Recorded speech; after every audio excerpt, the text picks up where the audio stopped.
Hello, check, hey, hey. Hello, check, hey, hey, hey, hey, hey. Check, check, check, check, check. 1, 2.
A very good morning to everyone present here today. We welcome you to the sparkling 7th edition of TEDxPPSIJC Youth. I'm Javayani, the executive producer for this event. And I'm Anupam Kher, the event manager. I'd like to start with a short story. An old grandfather once told his grandson, "There are two wolves fighting within each human being. One wolf carries anger, jealousy, ego, pride, and fear. The other wolf carries kindness, compassion, peace, and honesty." The child asked softly, "So, which one wins?" The grandfather replies, "The one you feed." In today's world, we are constantly encouraged to feed comparison, pressure, performance, and perfection. But life undiluted asks us to return to the quieter things: goodness, sincerity, and authentic living. Because the quality of a life is not decided by how loudly it shines on the outside, but how far it lights up the inner soul. This is a simple story, but it questions a world obsessed with more. Which brings us to our theme, Viva La Vida, life undiluted. What is this life if, full of care, we have no time to stand and stare? Today, we choose to stop, to breathe, to look around. That's the spirit of Viva La Vida. But this year, at the 7th edition of TEDxPPSIJC Youth, we go a step further. Viva La Vida, Life Undiluted is not just a celebration of life, but a celebration of living truthfully, courageously, and authentically. Today, we are joined by individuals whose journeys embody exactly this spirit. People who have chosen sincerity over pretense, purpose over prestige, and meaning over mere success. Their stories remind us that life, in its purest form, is not meant to be filtered, fabricated, or reduced to numbers, but experienced fully, honestly, and with right intent. Life Undiluted asks us to slow down, to let go of pretense, to rediscover the beauty of life exactly as it is. It encourages us to ask ourselves, what does it truly mean to live well? Perhaps the answer lies not in how high we rise, but in how deeply we feel, how selflessly we give, and how honestly we choose to live. Because maybe life is never meant to be perfected, only to be felt deeply, truthfully, and without dilution. So join us as we together celebrate the journeys, ideologies, and ideas of our incredible speakers that can be celebrated and learned from. I'm sure all of you eagerly await the exciting talks we have lined up for today. So without further ado, we'd like to introduce our hosts for this morning, our very own PPSIJC students, Ahana Dua and Shivan Shah. The stage is all yours. Thank you.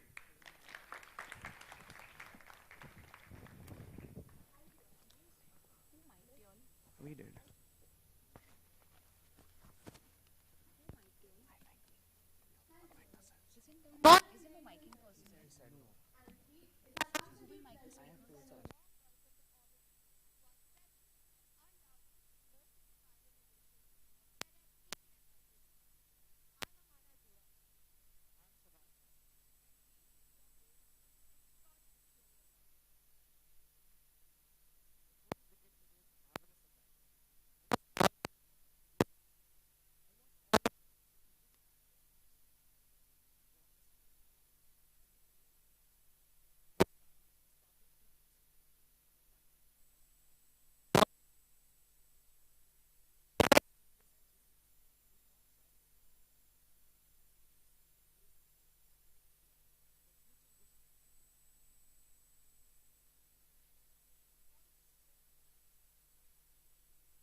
So this year's TEDxPPSIJC Youth, inspired by Coldplay's iconic song, is Viva La Vida, Life Undiluted. So let's begin our journey to deconstruct this simple yet meaningful theme. Let me ask you, how many of you remember spending hours on a swing without a single worry? Or the simple joy of an ice popsicle on a hot summer day? Somewhere along the way, life became more complicated. Those little moments that once brought us so much happiness were replaced by the pursuit of bigger achievements, which yet somehow never brought us the same sense of happiness. In a world that constantly asks us to measure ourselves through numbers, marks, followers, accolades, or wealth, it becomes easy to lose sight of what truly matters. We begin to filter our lives, shaping them to fit expectations rather than truth. Yet somewhere within, there remains a quiet longing for authenticity, for connection, and for a life that feels real. Viva La Vida, Life Undiluted, is our response to that longing. To mark the beginning of today's event, we invite you to witness the lighting of the ceremonial lamp. This simple yet powerful act stands for illumination in the face of darkness, signifying the pursuit of knowledge, reason, and unwavering hope. We request the presence of the Honorary Treasurer of the Juhu Parle Education Society, Mr. Harish Choksi, sir, PTA President, Ms. Rachna Parekh, ma'am, alongside our Vice Principal, Ms. Shubhangi Amonkar, Supervisor, Vaishna Kusnur. We also invite our distinguished speakers, Mr. Anupam Bhattacharya, Ms. Dipna Patel, Mr. Arush Dutta, Ms. Sneha Rajguru, and Master Rajett Shah, as well as our executive producer, Jay Bhayani, and event manager, Anay Kaikar, to step forward and participate in this auspicious tradition. Requesting Jeel Mehta to please escort the dignitaries for the lighting of the lamp. This ceremony will be beautifully accompanied by the recitation of sacred shloks by Diya Mehta, along with a graceful dance performance by Drishti Lunkar, both students of PPSIJC, adding a spiritual and artistic essence to this moment.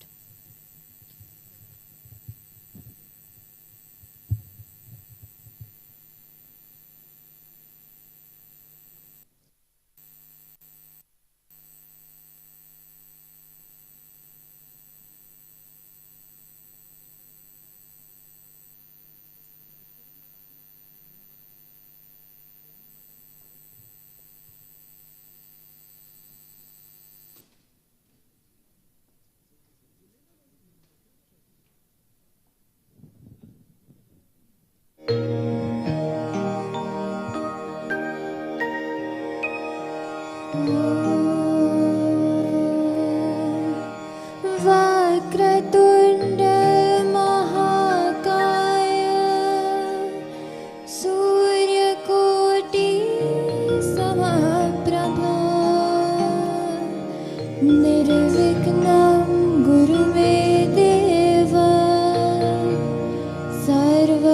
सर्वकार्येषु सर्वदा सर्वकार्येषु सर्वदा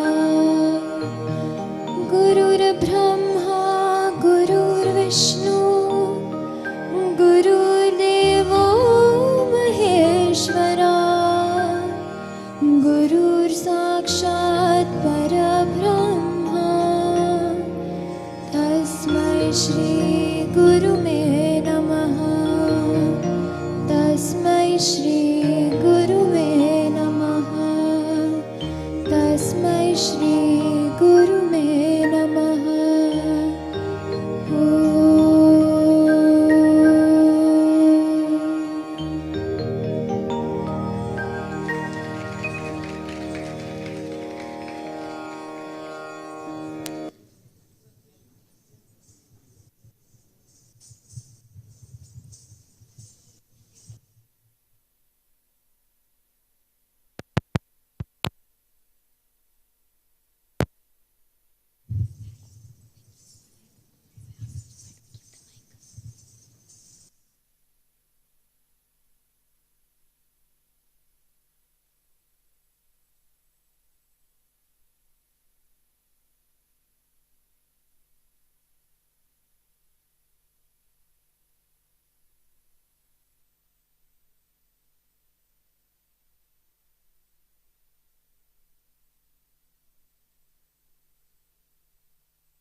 What an ethereal performance, Diya and Drishti. Thank you.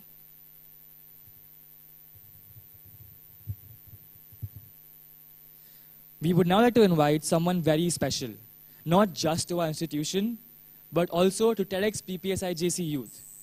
Ms. Shubhangi Yamonkar, our beloved Vice Principal. She has an exceptional ability to ignite the natural curiosity of students, inspiring them and motivating them.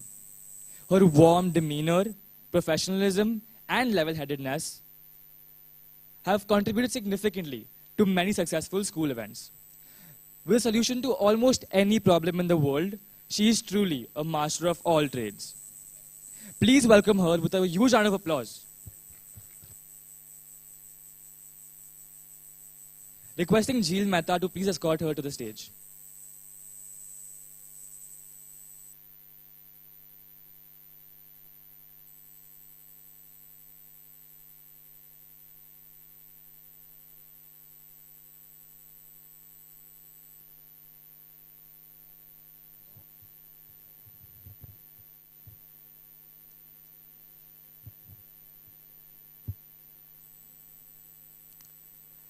Good morning to one and all present here.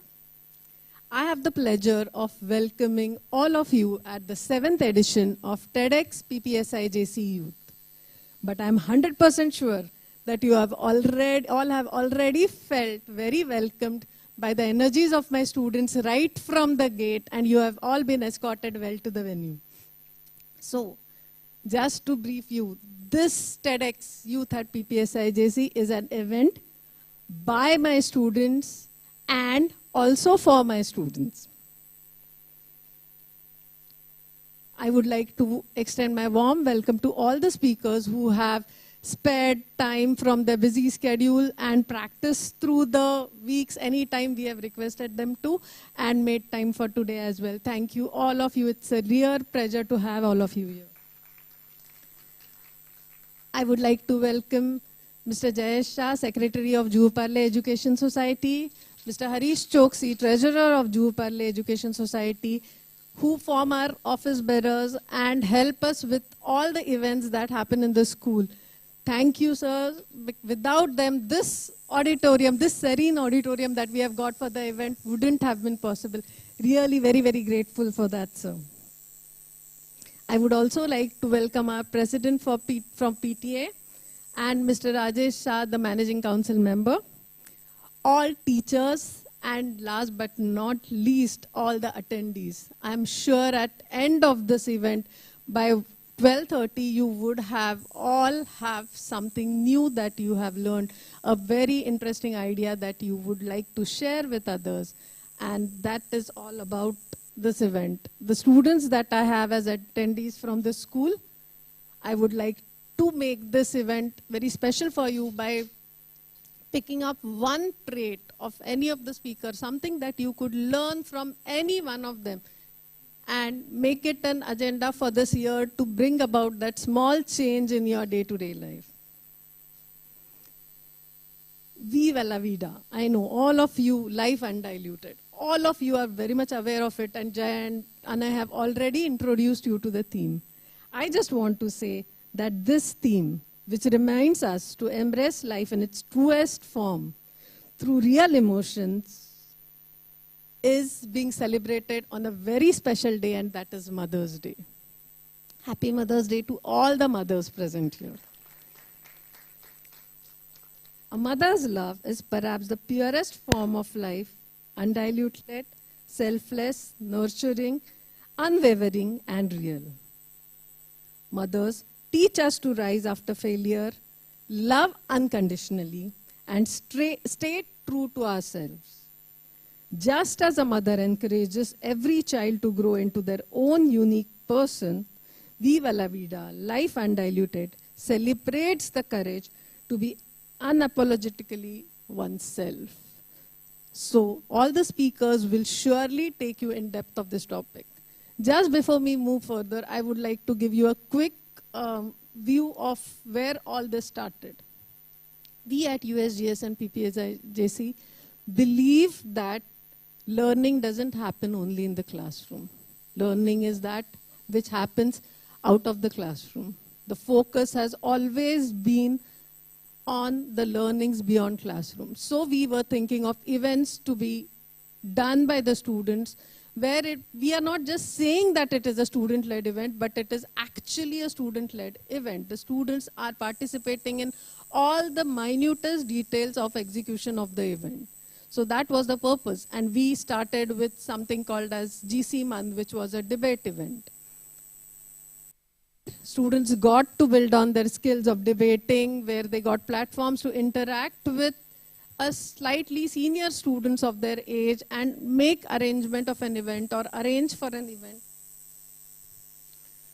Arrange for the event with all the peers and same age people. We just thought that it really makes a lot of difference when you teach students to network.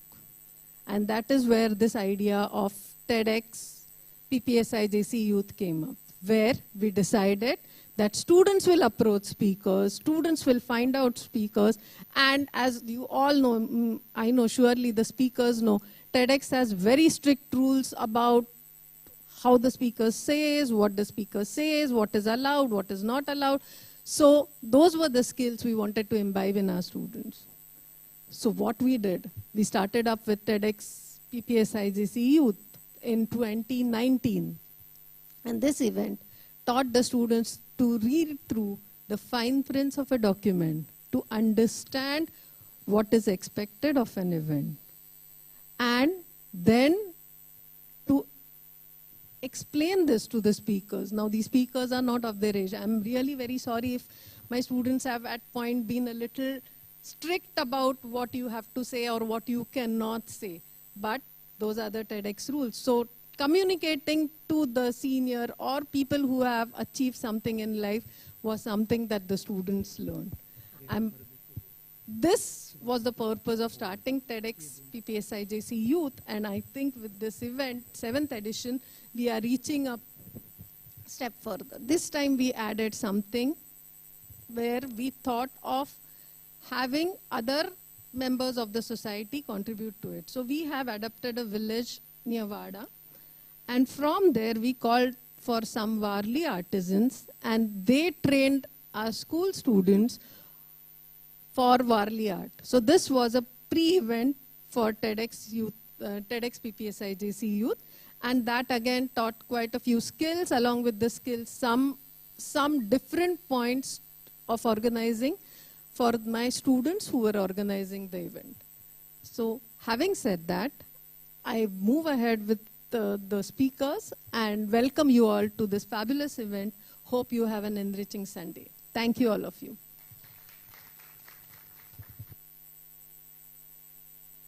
Thank you, Ms. Amonkar. As always, your words have left us extremely motivated. Let us now all watch a short video for the reason we've gathered here today. An event that is meant to redefine and revolutionize the world.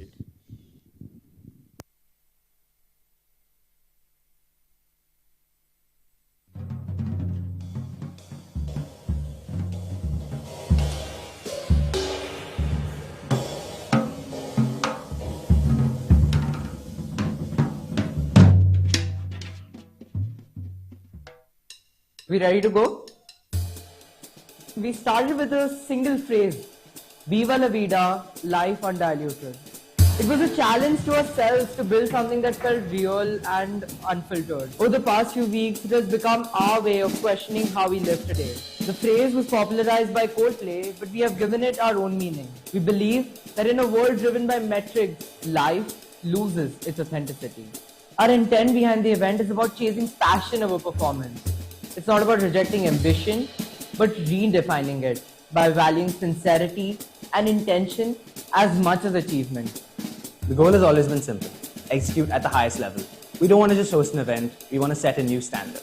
From the first meeting to the final applause, all our team members are always aiming for perfection.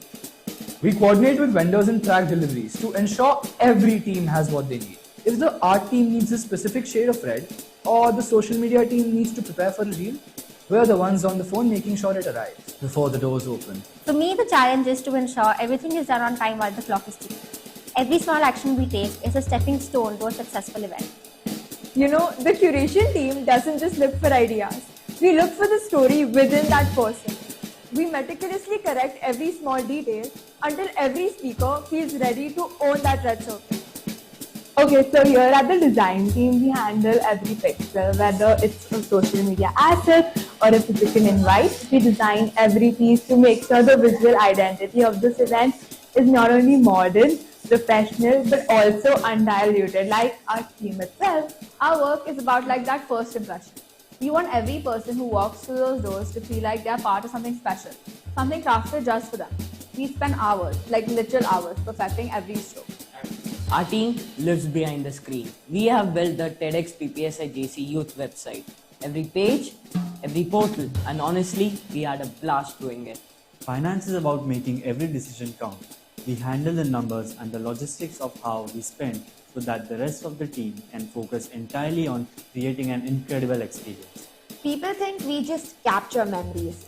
What they don't see is us running around like it's a reality show, dodging tripods, fixing angles, and spending 6 hours on a Saturday editing a 0.5-second transition. We document the chaos, the success, and the 37 or so times someone says one more take. All in all, we want to capture the energy in the room and turn it into something that lasts. And through the planning of this event, every team member has embodied this philosophy beautifully. For us, it's not just a theme, it's a rebellion against living an undiluted life.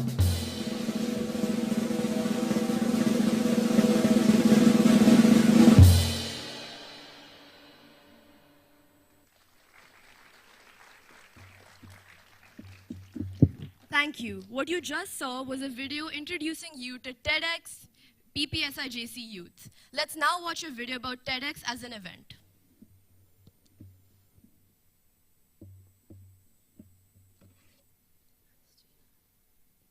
Welcome to something special.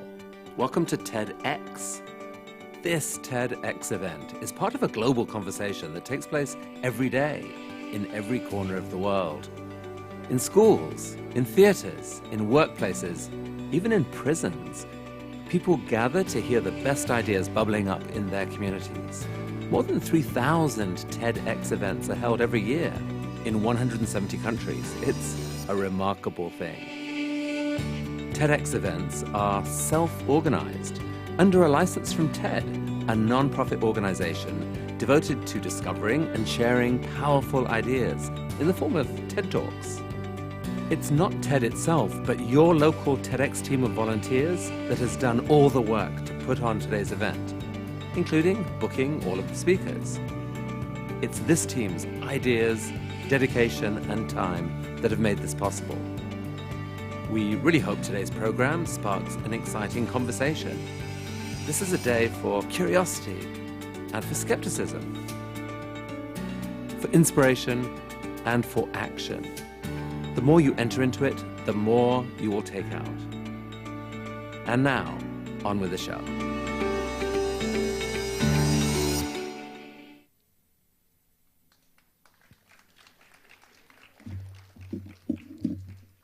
Let's now move on to the most awaited moment of the event. Yes, our speakers who are here to enthrall us with their vision. But first, please note that to ensure the best experience for yourself and everyone around you, we request you to kindly avoid consuming food and beverages inside the auditorium. Keep your mobile phones on silent mode and refrain from moving in and out of the auditorium in the middle of a speaker's speech. Your cooperation will help us all maintain an enjoyable atmosphere for the event. Thank you. We begin with our first speaker of the day, a remarkable individual who reminds us that stories don't just live on screens, they stay with us, shaping the way we see the world long after the moment has passed. Mr. Anupam Bhattacharya is an actor who brings authenticity and a quiet depth to every role he takes on. Across films, television, OTT platforms, and even advertising, he has consistently chosen stories that truly connect with people. Stories that resonate, linger, and leave an impact. Today, he joins us to share fresh perspectives from his extraordinary life. Ladies and gentlemen, can we please have a huge round of applause for Mr. Anupam Bhattacharya?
That's what I thought. I think this is good. Yeah? So I'm not sure whether you heard me before. But I'm saying for those who are wondering that they have seen a very different image of mine in the Instagram page of yours, this is just a summer look, this short haircut. Well, when I was invited, first of all, let me thank Principal Ma'am, the teachers and the students of PPSIJC for inviting me here to speak as a TEDx. And I'm not even a TEDx speaker. So I was wondering, when I was invited, I was wondering, what am I going to talk about to such a smart generation of people in any case, and they belong to PPSIJC, so they're smart in any case. And nonetheless, I thought, let me touch a few factors that I learned along my life as an actor. And the first one out of which is choice of career. When I was at your age, and I was as confused, as scared, as anxious, that because everybody keeps asking you, right, that what do you want to become and what do you want to do in life? And those are questions that actually bog you down with a lot of pressure that, oh, what am I going to do? What am I going to tell my people? What am I going to answer when people ask me? And this happens to I think a lot of us, right?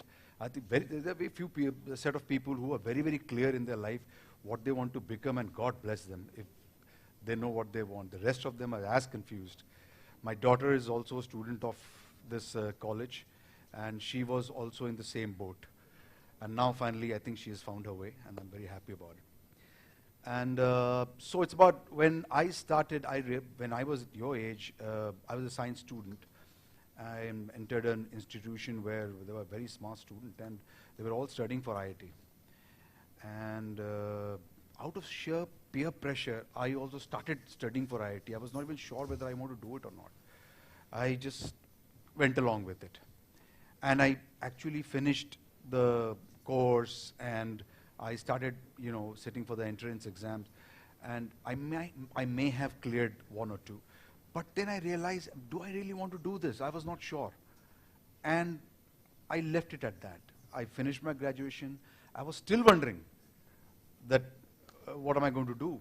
Am I going to do a 9-to-5 job, or I don't know. But thankfully, that there was an opening, one of my family friends who was in the film industry. And we're not allowed to take names and stuff like that, so I'm avoiding that.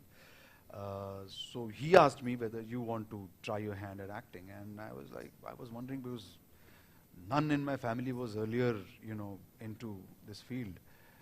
And I said, okay, why not? I got nothing to lose here. So I tried my hand at it. He introduced me to a few places, and that's how I got started.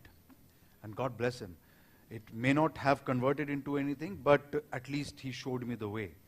From there onwards, I did a lot of TV shows and films, ad films, and now OTT. So now my career spans over almost 3 decades. Now what I wanted to tell you was that I was very confused. I made mistakes in the beginning. And I think that was okay, because what matters is eventually that you found your way. And this is what I learned, was that everybody, all of you, will find your way. Because God or universe has a plan for you. It's okay to get confused, remain confused. It's okay to make mistakes. It's okay to correct them, make mistakes again. But you have to understand one thing, that you have to follow your heart. Yes. And once you find your way, back it up. Believe in yourself. You know that you are right. You don't have to follow the crowd. If everybody is studying something, if everybody is, trying to study, they're going for either become a doctor or an engineer or a CA, you can do. In fact, earlier in my times, the education system was pretty much straight-jacketed, right? But now there is a lot of openings, and there are a lot of scope. And I'm very, very sure, all of you, without any exception, will make it in life. And now let's talk about the second part. Now, once you have made the right choice and you have moved on with your career in your life, you make money, right? And what do you do with your money? The first thing probably your parents tell you, listen, don't spend everything, save some money. But in my opinion, I would advise one step ahead, start investing. If you start investing early, you have a very secured future. And that is something nobody taught me. I learnt it on my own because when I was already in my career, moving along, I saw a lot of low phases. The times are not always same. There are times which are good and there are times which are low. And at those times, I felt that I need contingency funds because, you know, when your work is low, so are your earnings. And that is when I realized that, you know, your life comes to a standstill because you don't have that financial independence, which is of utmost importance. If you can be introduced very early in your life about financial independence, then I'm telling you, you're going to be very, very grateful to anyone who introduces or you get introduced yourself. But it is of utmost importance that you start early because the dividends are really good. I learned about it probably close to 35, 40, but still, you know, when I realized the importance of investment, in fact, I made it my second career because everybody kept asking me that, okay, if acting at some point doesn't work, because every actor has a shelf life, right? So they kept asking me, you know, what do you plan to do if you cease to be an actor or you stop being an actor? What do you want to do? And I was like, well, I don't know anything else. So, but this is something I learned, and I thought I can convert it into a second career. And it has helped me. It has helped me. So that is something I'm not here to give you a speech on, you know, on a investment, this thing. You are smart. You will find your ways. But it can be anything. You can start very low with simple SIPs and mutual funds, and when you grow, you can invest in gold and real estate and everything, whatever is your choice. But investing early is really important. And now, the final point, is the last but not the least, is your health, right? Now, whatever you do in life, you may be very successful, but if your health doesn't support you, is not going to be very fruitful, right? You will not be able to enjoy life. And that also starts early. Thankfully, in my case, I was always very active. I, as a student, also played a lot of games in my school life. Today, what I see, and that, you know, the outdoor games have actually dried up. People have stopped playing it. But this is something the schools, the authorities, everywhere must encourage, are the outdoor games. I'm not talking about, when I'm talking about fitness, I'm not talking about only bodybuilding, which is sold the most, that you have to look good. Of course you have to look good. But what is important is your fitness. The fitness is very different from bodybuilding. I have seen people who are nicely muscular, but they are not fit, they are not flexible. You know, they are very stiff, they can't play games. So, so the first and foremost that you must understand is that the age that you are in, you should, to remain active for, for the rest of your life, you have to start now.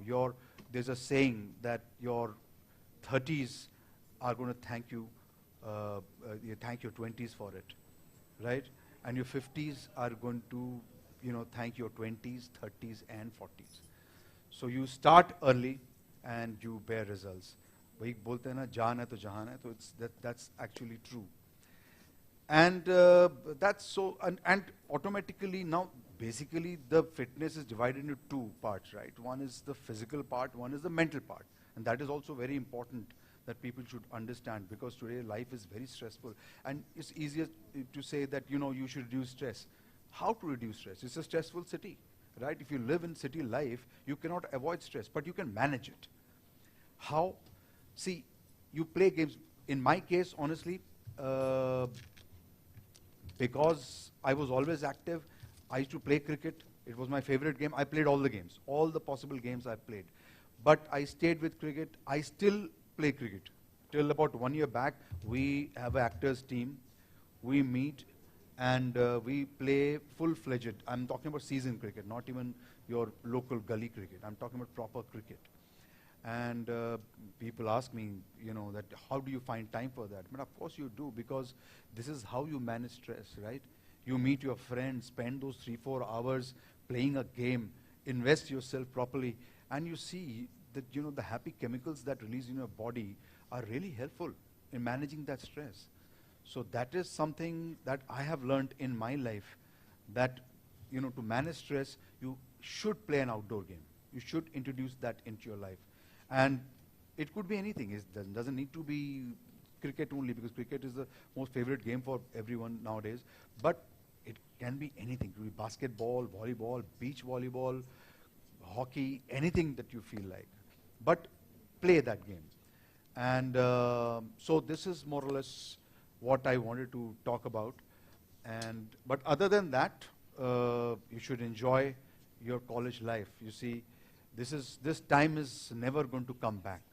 This is what I understand. Today, what I miss most are my college and my school days. These are your best friends. They will always remain with you there, because they are with you without a design. So these are your friends from school, from college, and value them. Be with them and enjoy life with them. And with that, I would like to end this speech or my TED talk. And I don't know, these are few factors that help me. There are many things that I learned, but I thought these are the 3 factors that I should share, and it can help you if you take it in the right way. Thank you very much.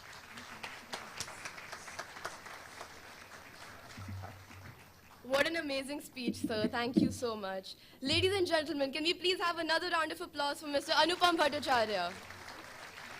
Thank you. It's a pleasure and an honor to come here and speak. Thank you very much. It would be my pleasure to invite the Honorary Secretary of the Juhu Parle Education Society, Mr. Rajett Shah, sir, our Vice Principal, Ms. Shubhangi Amonkar, along with our Executive Producer, Jay Bhayani, to present Mr. Anupam Bhattacharya with a token of appreciation. Requesting Ditya Tantia to please escort them onto the stage.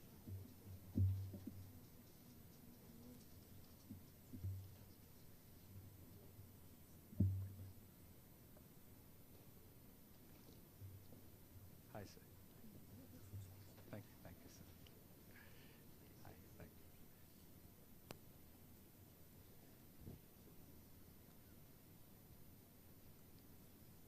Thank you. So sweet.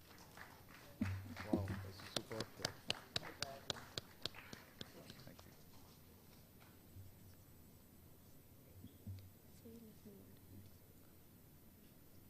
Say thank you and then just move on.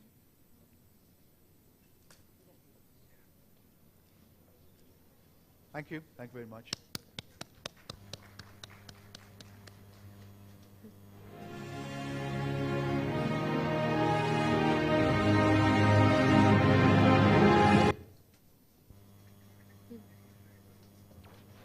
Thank you so much, sir.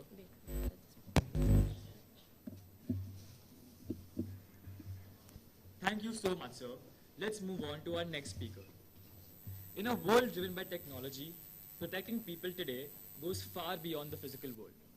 Our next speaker has been at the forefront of creating a safer digital world for our society.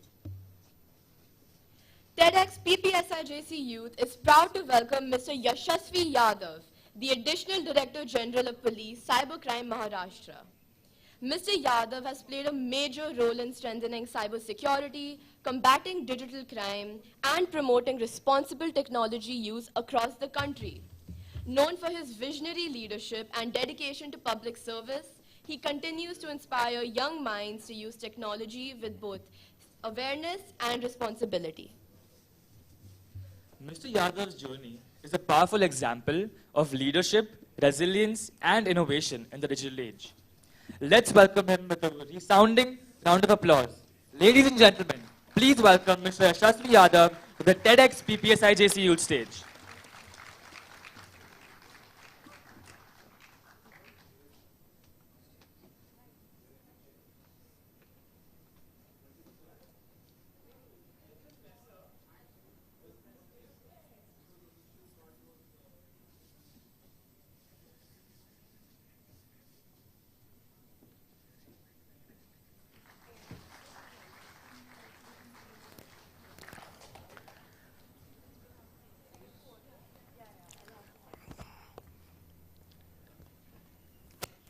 Hello. Okay. So, young men and women, let me take you about 3 decades back. The year was 1997. And we were in final years of BTech Computer Science course in IIT Roorkee. That time, nobody knew about cybercrime much, but we had some idea about internet and computer-related problems. So in a nondescript, almost cramped classroom in IIT Roorkee, we were trying to grapple with the first computer-related problem of our lives. It was Y2K problem.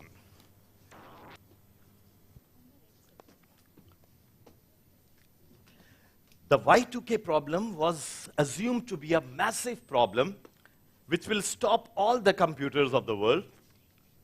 The railways would stop midway, the flights may crash, the banking system may come to a grinding halt. And this was the momentous occasion.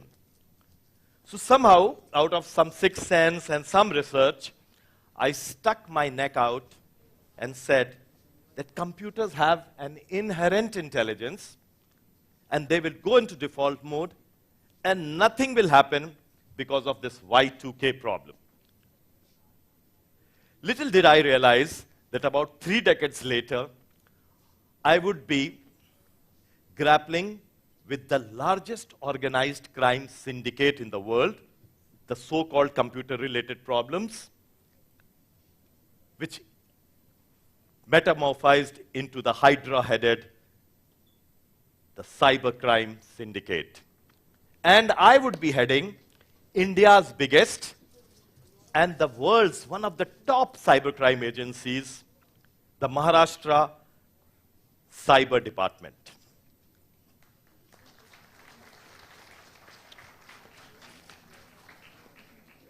So while in late 90s, it was just Yahoo Messenger or maybe emails, right now, cybercrime, as you can see, is the largest organized crime syndicate in the world. You must have thought about narcos or narco trafficking. It is not even half that big. The last year's cybercrime revenues were about $6 trillion US, which is more than India's economy and more than economies of most of the nations in the world. So it is no longer a small computer-related problem. It is a well-funded, organized crime on corporate lines. So while cybercriminals introduce a malware on Friday, just like other employers or employees, they take Saturday, Sunday off, and then come back again on office on Monday to see the effects of that malware, how many people have been scammed.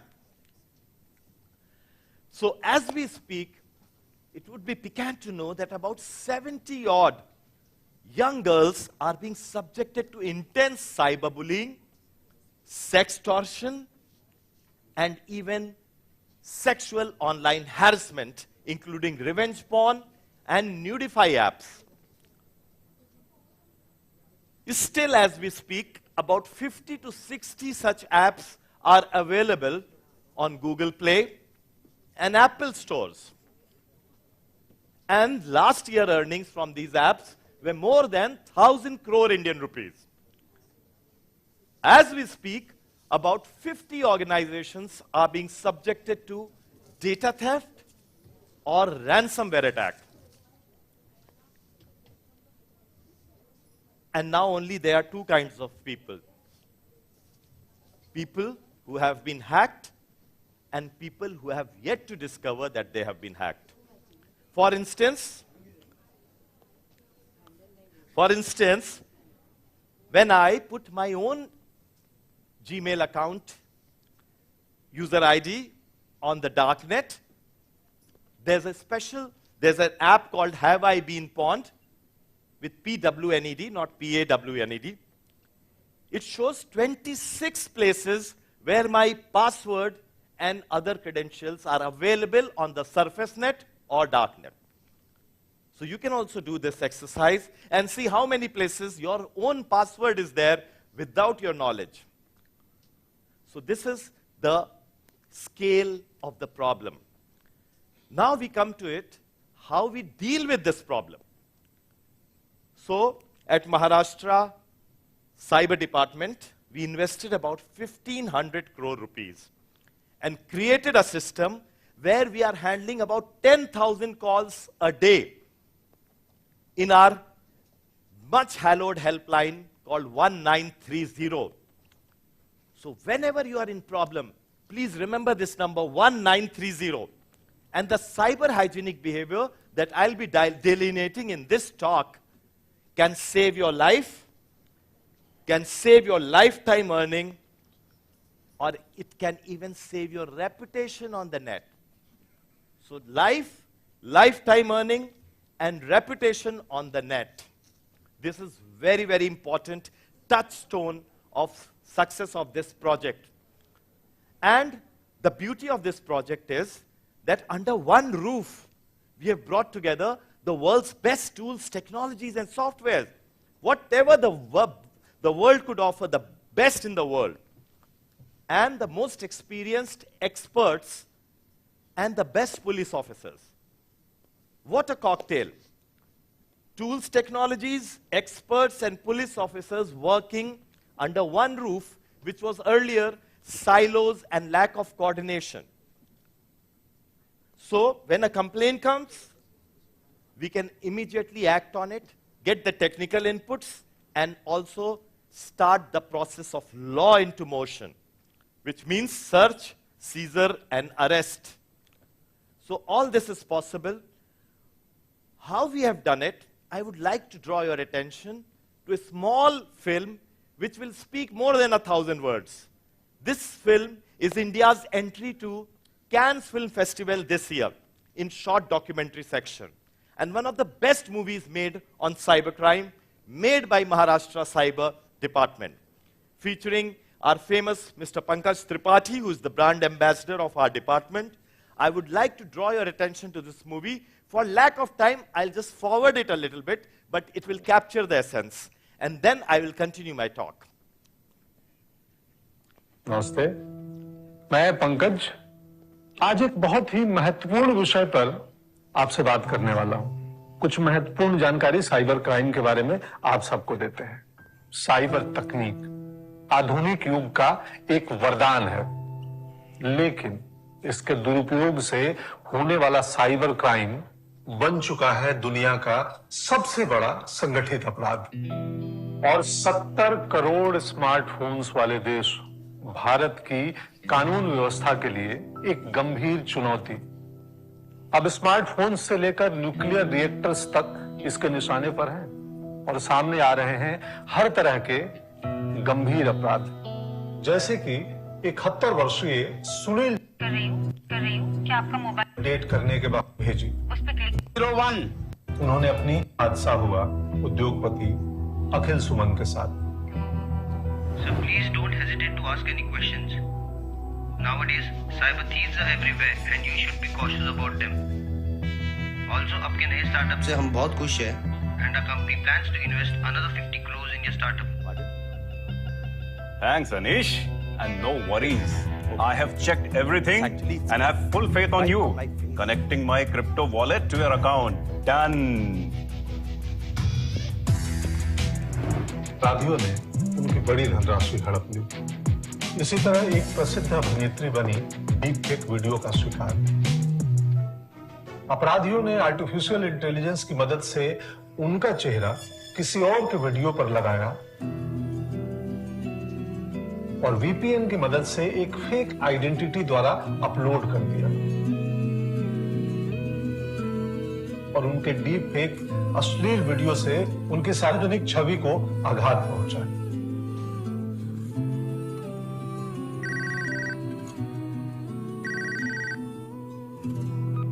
Subodha ma'am नमस्कार।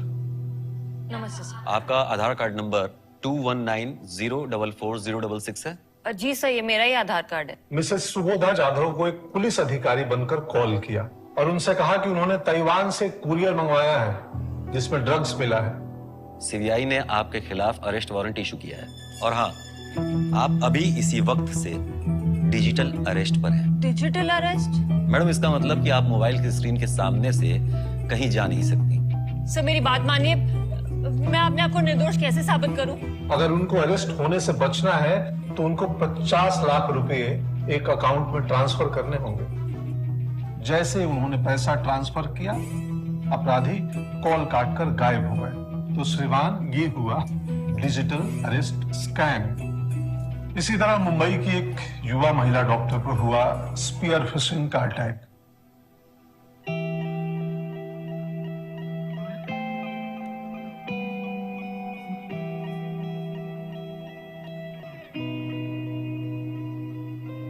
दोस्ती करके criminals ने उनके mobile में की logger install किया और उनकी सारी निजी जानकारी चुरा ली।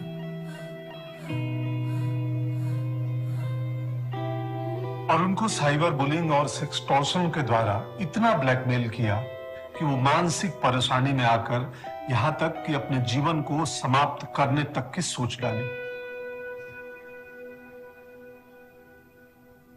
इतना ही नहीं, देश की कई बड़ी संवेदनशील संस्थाओं पर भी साइबर अटैक हो रहे हैं, जैसे कि जेएनपीटी और एम्स में हुए रेंसमवेयर अटैक। इसी तरह देश की आर्थिक राजधानी मुंबई में 2020 में कई घंटों तक विद्युत आपूर्ति ठप हो गई थी। साइबर क्राइम अब साइबर टेररिज्म में तब्दील हो चुका है और ये खतरा राष्ट्रीय सुरक्षा पर भी मंडरा रहा है। तो क्या करें? 100 नंबर डायल करें? पुलिस कंप्लेंट करूं? साइबर पुलिस में जाऊं? कमिश्नर ऑफ पुलिस से मिले? कौन से पुलिस के पास जाऊं? मैं क्या करूं? कहाँ जाऊं? मैं क्या करूं? Cyber crime? So now I'll take a small break here, small pause. So this is a dilemma that most of the citizens are facing. If you are subjected to some kind of cyber scam, where to go? Should we go to the local police station or commissioner of police or superintendent of police or to cyber police like me? So now this dilemma is solved by use of technology and AI. The same technology and AI we are sometimes apprehensive of is providing one-stop solution to this dilemma. And that is our helpline number 1930. And mind you, it's not just a helpline number. It's a powerful tool which sets the process of law into motion. And it is backed by world's best technology, best experts, and best police officers.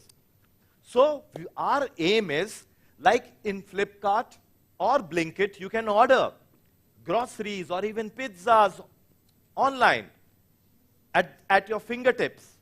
Why not order cyber police services just by a click of this helpline? And this is our objective. We are putting cyber police services on a platter just on your fingertips whenever you need the most. That's why this project or these services, Maharashtra Cyber is the only agency in the world which is providing these services. And hence, it was acknowledged by the United Nations this year, in last year, October 2025, as one of the top cyber crime organizations in the world.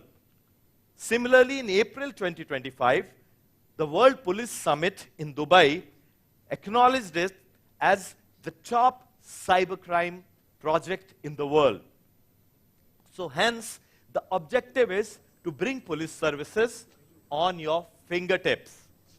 And hence, whatever cases you saw here, including digital arrest, including online harassment of the girl, are real-life cases from our case diaries, which we have tried to solve.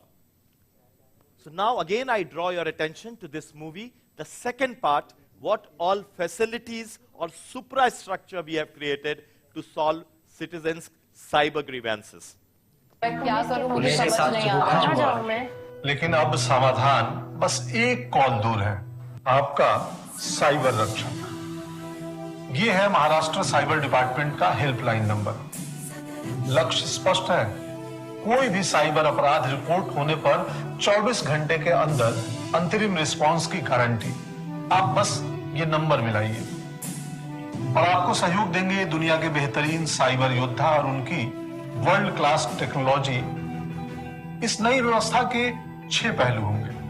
पहला होगा command और control centre, जो cyber crimes को report करने वाली calls को attend करेगा और साइबर स्पेशलिस्ट साइबर अपराधियों को पकड़ने में जुट जाएंगे। दूसरा टाइप यानी टेक्नोलॉजी असिस्टेड इन्वेस्टिगेशन, जो लैस है दुनिया के सारे टॉप साइबर सिक्योरिटी सॉफ्टवेयर के साथ। सर्वश्रेष्ठ संस्थानों से प्रशिक्षित 150 से ज्यादा विश्व स्तरीय experts, best tools, best technology और बेस्ट पुलिस ऑफिसर्स, ये सब मिलकर आम नागरिक। Okay, so now we come back to the talk. So whenever you are grappled with any kind of cyber problem, feel free to dial 1930 and a cyber expert will attend to your call, who may even connect you to a police officer to investigate the case. So one of the cases that you might have thought about or seen in this movie was about deepfake. Now this deepfake technology has the potential to harm the reputation of anyone within a few seconds. But our latest tools and technology now identify this within a few seconds and certify which human eye can't distinguish between deepfake and the real video. So our tools and technology will give a certificate that this is a particular deepfake, and not only that, by use of successful tracking of IP addresses, we can even apprehend and arrest the criminal behind it. I would like to draw your attention to 2 cases. One, just a few weeks back, Mr. Akshay Kumar, the famous cine star, was at our headquarters. And it was so surprising to know that even his daughter was subjected to a sextortion attack. And when he recounted the agony of the daughter, we found that she was a victim of multi-gaming platform. Now in real life, we don't let our children even talk to strangers. But in multi-gaming platform, they are not even talking, they are chatting, they are even exchanging files, even exchanging money on the internet with strangers who could be predators, who could be scamsters, and who would not even hesitate to call for nudes or even objectionable material. So all the young students sitting here, my advice to you, please remember this proverb, which is one of my favorite proverbs: internet never forgets, internet never forgives. Once you put anything on internet, in some server across the world, it will be there. It will remain there. These digital footprints will always remain there. So beware before you put any material on the internet. Parents should make sure that for young children with impressionable minds, they should have parental guidance software on their children's phone, so that they know exactly what their children are watching and doing on information superhighway. So this is what I talked about. What are the various measures that can be taken? This is a case study which probably you will remember all your life. मेरी daughter एक video game खेल रही थी, और तो कुछ video games होते हैं जो आप किसी के साथ खेल सकते हो, कोई अननोन स्ट्रेंजर के साथ आप खेल रहे होते हो। आप जब खेल रहे होते हो तो वहां से कभी मैसेज आता है, thank you, oh that was great, you are doing so good, अरे फैंटास्टिक, वेरी कर्टियस मैसेज। फिर एक मैसेज मेरी पहले हमारे यहाँ अक्षय कुमार जी आए थे। जी जी जी, कुछ ही दिन पहले हमारे हेडक्वार्टर्स, और उन्होंने एक बहुत चौंकाने वाला खुलासा किया। जी sir. The famous cine star Akshay Kumar, उन्होंने बोला कि उनकी बेटी के साथ सेक्सटॉर्शन करने की कोशिश की गई है एक मल्टी गेमर प्लेटफॉर्म में।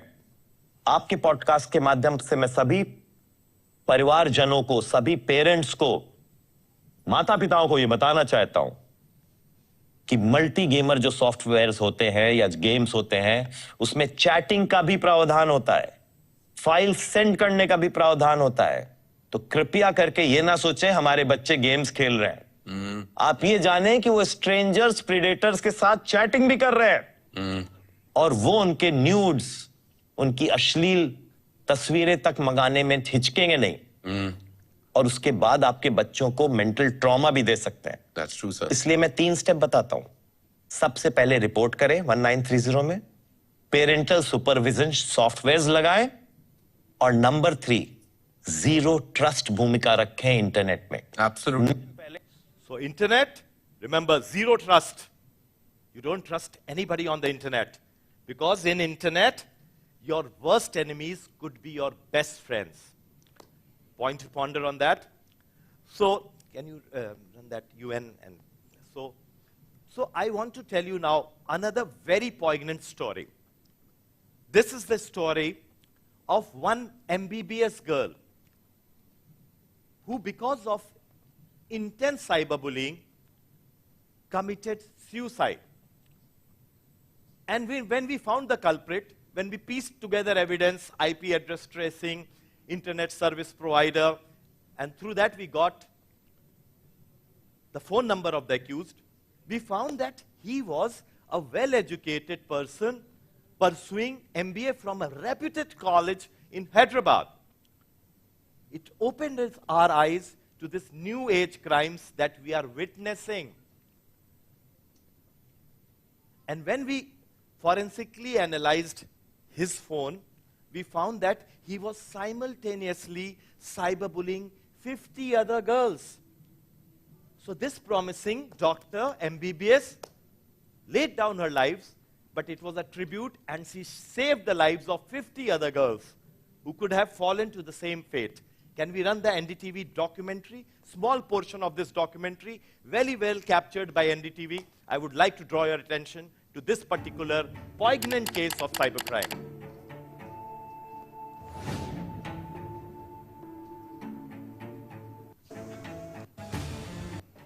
इसलिए अब मैं बोलती हूँ कि किसी के साथ भी हो सकता है। हम कितने इजीली पढ़ के निकल जाते हैं साइबर क्राइम, किसी की न्यूड फोटो मॉफ हुई या किसी ने सुसाइड कर ली। So it's a thing that happens in papers and news till it actually brushes you very, very close. उसके जाने के बाद भी नहीं लगा था कि कभी उसके साथ ऐसा हो जाएगा करके। Shame is a very सी वो डिसाइड प्राइमा फेसी ये लगा कि उसका एग्जाम्स में रिजल्ट अच्छा नहीं आया, इसलिए उसने सुसाइड कमिट की। बट धीरे धीरे पता चला कि उसको एक स्टॉपर था and someone was actually sextorting her for an year. तो उसके रूम में बैठे बैठे मैंने इधर उधर हाथ डालना चालू किया तो उसकी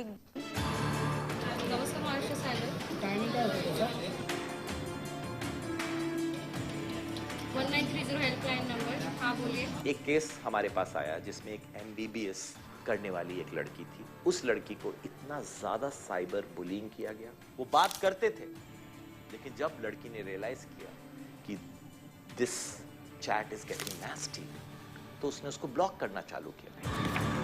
I don't know how much I have to fight more. Less of Instagram. She's telling herself. Failed, everything went wrong. Lost my Okay, so now we come back to year 1997. So what a transformation I have realized, that in 3 decades, our lives have totally changed. There was no WhatsApp then, but now everything depends on WhatsApp. But are we adopting cyber hygienic behavior? This we have to learn, because with every technology, we have to master it and use it for productive purposes. And the only way to do it is through cyber hygienic behavior. I'll give you a very small analogy.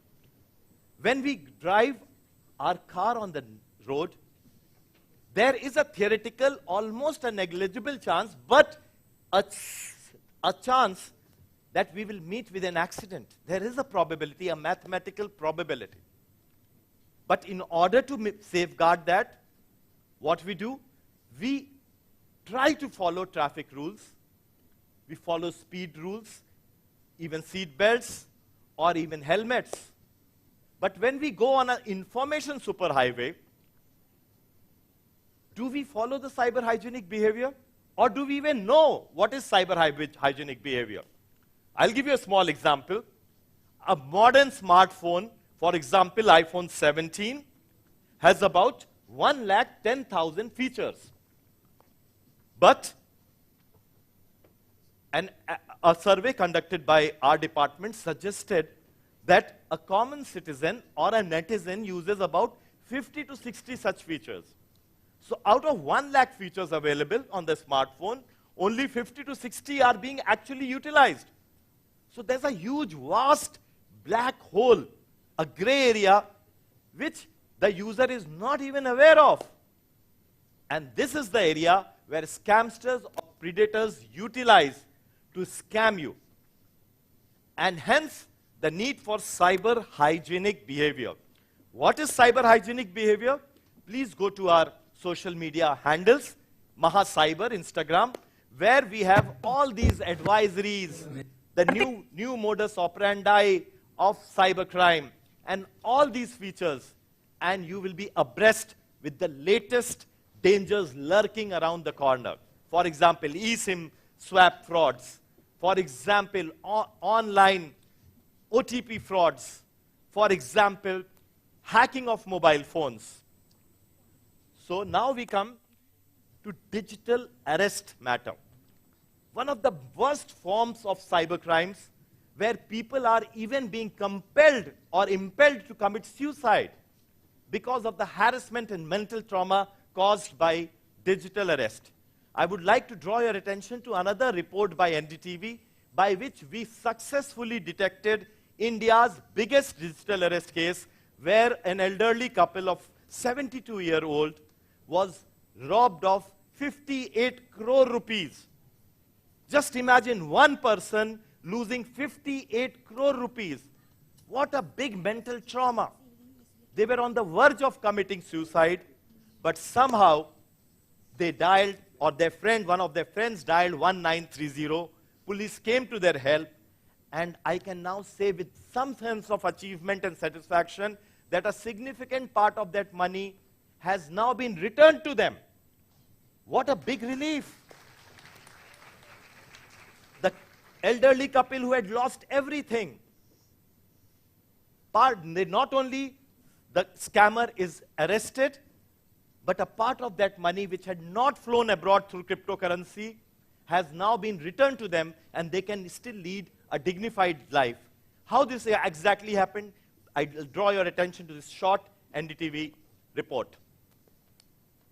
देश के सब जागरूक और जिस दंपति से ये ऐंठा गया है या उनको स्कैम किया गया है, वो दंपति बहुत ही वेल एजुकेटेड हैं। 30 साल से ज्यादा का उनका अनुभव है पब्लिक और कॉर्पोरेट वर्ल्ड में। जो हस्बैंड हैं वो फार्मा कंपनी के पार्टनर रह चुके हैं और साथ ही साथ उन्होंने फाउंड की है, उन्होंने फार्मा कंपनीज को बनाया है और साथ ही साथ उनको ये जो 58 करोड़ मिले हैं वो आईपीओस को फ्रक्टिफाई करके मिले हैं। उनकी जो वाइफ हैं उनको भी बैंकिंग का बहुत अच्छा अनुभव है और 30 साल से वो बैंकर हैं। लेकिन फिर भी क्यों ये सक्सेसफुल रहे ये जानना बहुत जरूरी है, क्योंकि उन्होंने ऐसा माहौल बनाया, ऐसा इकोसिस्टम तैयार किया जो बिल्कुल रियल लग रहा था। जैसे कि उन्होंने वीडियो कॉल में कोर्ट का पूरा सिस्टम दिखाया जिसमें जज बैठे हुए हैं और उसी कोर्ट का उन्होंने वारंट उनको इशू कर दिया कि आप अरेस्ट में हो गए, डिजिटल अरेस्ट में हो गए, और वारंट भी बिल्कुल सरकारी दस्तावेज की तरह। इसी तरह उन्होंने पुलिस स्टेशन का भी नेटवर्क स्थापित किया, उसमें पुलिस ऑफिसर बैठे हैं, वर्दी लेकर बैठे हैं, सब कुछ। So next time if somebody calls you and says कि वो पुलिस से बोल रहा है, सीबीआई से बोल रहा है, ईडी से बोल रहा है और आप डिजिटल अरेस्ट में हैं, तो आप मेरी तरफ से उसको बोलिए कि श्रीमान जी आपको हमने पहचान लिया है, आप स्कैमस्टर हैं और हम आपको 1930 में रिपोर्ट कर रहे हैं, बहुत जल्दी आप सलाखों के पीछे नजर आएंगे। Please do that. So now I come to the last part of this talk. Very interesting. This is for educational purposes. Don't try this at home, please. So we are trying to demonstrate how the scammers work. So first is our deep fake demonstration. And our honorable vice principal madam is saying something, but how it can be deviated to mean something else and harm her reputation. And how then the cyber department can certify within few seconds which is the deep fake video and which is the real video. Deep fake means deep learning AI video. Please, can you demonstrate it? Yeah, first we'll show the original video. Vice Principal of Utpal Shanghvi Global School at Prabhavati Padamshri Soni International Junior College. We are a K-12 school in Juhu, Mumbai. The aim or the purpose of the school is to imbibe good, proper culture. Now the deepfake video where she becomes an investment scammer, probably, or something else. I brought an offer for you. Guaranteed higher returns with no risk. Those who invest early will definitely receive higher profits. Join our Telegram channel, Market Profit Hub, and stay ahead in the market with daily stock updates, trading strategies, and investment tips. Thank you. So in one of the colleges where I went earlier than this, the principal announced 10 days leave and no exams for the students. So do we have the report? Okay. Okay, now we come to the second demonstration, which is even more interesting, where we have taken the phone of our volunteer and we will hack it in 10 seconds. So the lesson from this is never give your phone to any stranger even for 10 seconds or leave it unattended. Otherwise, all your photos, messages, WhatsApp messages, and even your microphone can be hacked. See how it is done. No, not the CCTV. Okay. Okay, so do we have a brave heart here who can give his phone to us and risk this? I'll give you a bravery medal if you do that. Okay, so we have one brave heart here. For just 10 seconds we are taking it. And in the meanwhile, while we process this in 10-20 seconds, I want to take you to another demonstration. So we install CCTV here. Do we ever check what is the password of that CCTV network? Even in this ISKCON temple, in this sacrosanct precincts, there must be very many CCTVs. But have we checked what are their passwords? Or they are working on default passwords? You might have heard about Khamenei's assassination. It was done because such CCTVs were hacked by Mossad. So similarly, we are trying to see how many CCTVs around this area are unprotected and whether we can hack them online. So here, this is one CCTV you can see. Nearby this area, this is another one, totally unprotected. But this has very, very, privacy concerns. Your very intimate moments in your home or around your home or in your parking can be captured and then put on pornographic sites, as it happened in Sangli Hospital. So we have to be very, very careful about our CCTVs. Whenever we buy a new device like a phone, etc., we always put a strong, robust password. But for CCTVs, we are totally lackadaisical. And they can have a very damaging influence on your reputation. So please beware that CCTVs also have to be taken care of. I'll give you an example of one of the passwords. One of the longest words in English dictionary is supercalifragilisticexpialidocious, right? If somebody puts this as his password, thinking that it's a very strong, difficult to crack password, I can tell you by a brute force attack, my team can crack it within 1 second because it is a dictionary word. However, if you put just a 5-character password, say capital A, small a, asterisk, hash, and question mark. Suppose this, it will take the same software, the brute force attack software, 60 years to hack. Almost impossible to hack. So one must know the complexity, robustness, and strength of the password before putting it. And here, Maharashtra Cyber is coming up with a Maharashtra Cyber Security app, which will have a password manager with it. It will put your passwords. It will change your passwords. It will remember your passwords. You have to just remember one password, which is your password manager's password, which could be your biometrics as well. Okay, so now this is the phone which has been hacked. This is the camera. So the camera can be switched on without the victim knowing it. Do we have his pictures? Should we open your gallery? The volunteer? Okay. So this is the phone. I'm giving it to him. There are two phones? Which one? Okay. You can take this phone and you can lock it. Now your phone is permanently hacked. For privacy concerns, we'll not open his gallery and other things, but we have just demonstrated how his camera can be switched on without he realizing it. So now, before I end, you have been a very patient audience. I would like you to become my cyber warriors, the brand ambassadors of cyber department. And that's what we did when we made another award-winning documentary. When we made another award-winning documentary by which what happens when people become cyber aware and how they thought cyber attacks. So I would like to draw your attention for another 1 minute on this documentary, and you can become also a cyber warrior, not only save you and your family from cyber attacks, but also help us in apprehending and capturing and arresting these cyber criminals. So are we ready with that? Okay. So while we await our systems to restart, okay, we are almost done.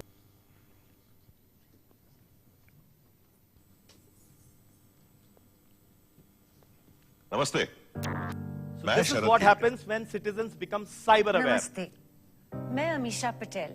आज मैं आपसे भारत में बढ़ते cyber crime के बारे में बात करने वाली हूँ। भारत आज साइबर तकनीक के मामले में दुनिया के साथ कंधे से कंधा मिलाकर चल रहा है। लेकिन आम जनता जो इस तकनीक से सबसे अधिक उपयोग कर रही है, वही इसके दुरुपयोग का शिकार भी हो रही है। साइबर क्राइम के खिलाफ लड़ने का सबसे बड़ा हथियार है साइबर जागरूकता। इसी के जरिए हम साइबर अपराध से लड़ सकते हैं और जीत भी सकते हैं। महाराष्ट्र साइबर पुलिस अलग अलग अभियानों के माध्यम से इन अभियानों के तहत बातें समझाई जा रही है। इससे लोगों की एक साइबर योद्धा मीशा से, जिसने बहादुरी और समझदारी से सेक्सटॉर्शन स्कैमर्स की नींद उड़ा दी। Hello Misha, how are you doing? Oh नहीं नहीं नहीं नहीं नहीं, कॉल कट करने से पहले जरा ये देख ले, हमने उस सब की सुंदर तस्वीरें बनाई है। वायरल कर दो कर दो कर दो कर दो। Please please don't do that, मेरी लाइफ बर्बाद हो जाएगी प्लीज। एग्जैक्टली, तेरी लाइफ बर्बाद हो जाएगी। और अगर तू चाहती है कि तेरी लाइफ बर्बाद ना हो तो मुझे अभी क्या भी 20,000 दे। 20,000? तेरी इज्जत से बढ़ के थोड़ी ना पगली। व्हाट्सएप पे क्यूआर कोड भेज रहा हूँ, चेक करना। Yes yes.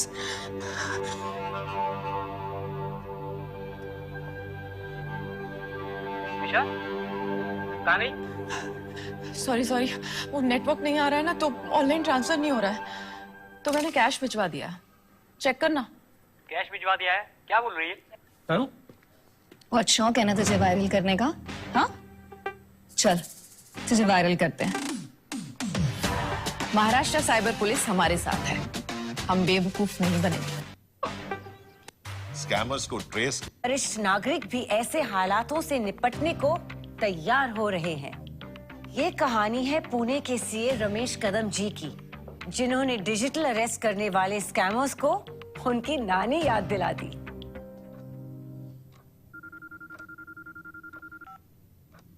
क्या मेरी बात रमेश कदम जी से हो रही है?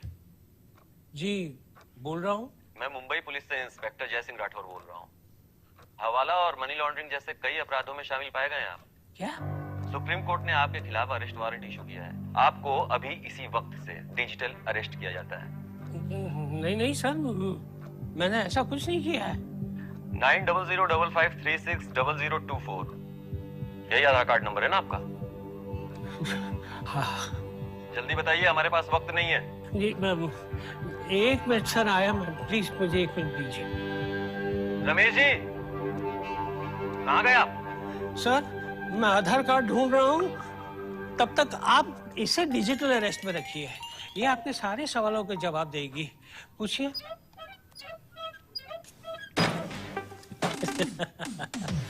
महाराष्ट्र साइबर पुलिस हमारे साथ है, हम बेवकूफ नहीं बनेंगे। रमेश जी ने समझदारी दिखाई। कुछ ही दिन पहले उन्होंने महाराष्ट्र साइबर पुलिस की जागरूकता फिल्म देखी थी और इसी वजह से वो डिजिटल अरेस्ट करने वालों के झांसे में नहीं फंसे। उन्होंने तुरंत 1945 पर कॉल करके स्कैमर्स की जानकारी दी और उन्हें गिरफ्तार करवाया। साइबर पुलिस की तरफ से दी गई जानकारी ध्यान से पढ़ने का फायदा। So thank you very much. Now I end this presentation. Thank you for being a wonderful audience. Jai Hind. That was truly an inspiring talk, sir. Your live demonstrations have made the session highly insightful and an eye-opener for students. Let's give him a big round of applause, everyone. Now, I would like to invite the Honorary Treasurer of the Juhu Parle Education Society, Mr. Harish Choksi, sir, along with our Vice Principal, Ms. Shubhangi Amonkar, and our Event Manager, Anik Aikar, to present a token of appreciation to Mr. Yadav. Requesting Jeel Mehta to please escort them onto the stage.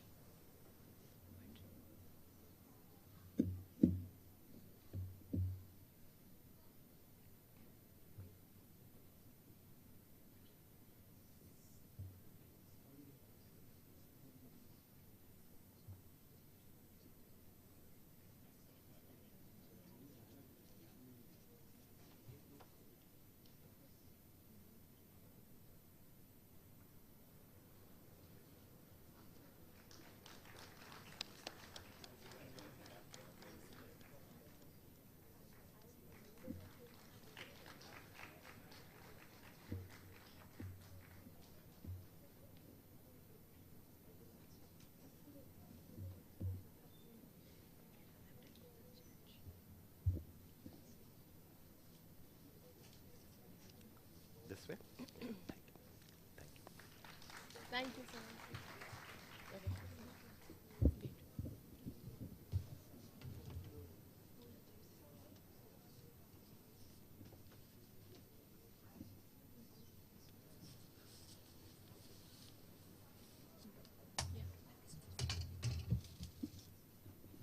Let's move on, everyone. In a world that urges us to move faster, achieve more, and never stop, we often forget to ask ourselves a powerful question. Who are we beyond the race? Our next performer, Ahana Mittal, brings us a deeply introspective slam poetry piece that explores identity, pressure, and the weight of expectations we carry every day. Ladies and gentlemen, please note this is an extract from an anthology of poems published by her called The Biology of Being. Titled, Who Am I If I Stop Running? This piece is a reflection on reclaiming stillness and rediscovering who we are in a constantly changing world. Please give your full attention as we welcome Ahana Mittal to our stage.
am I if I stop running?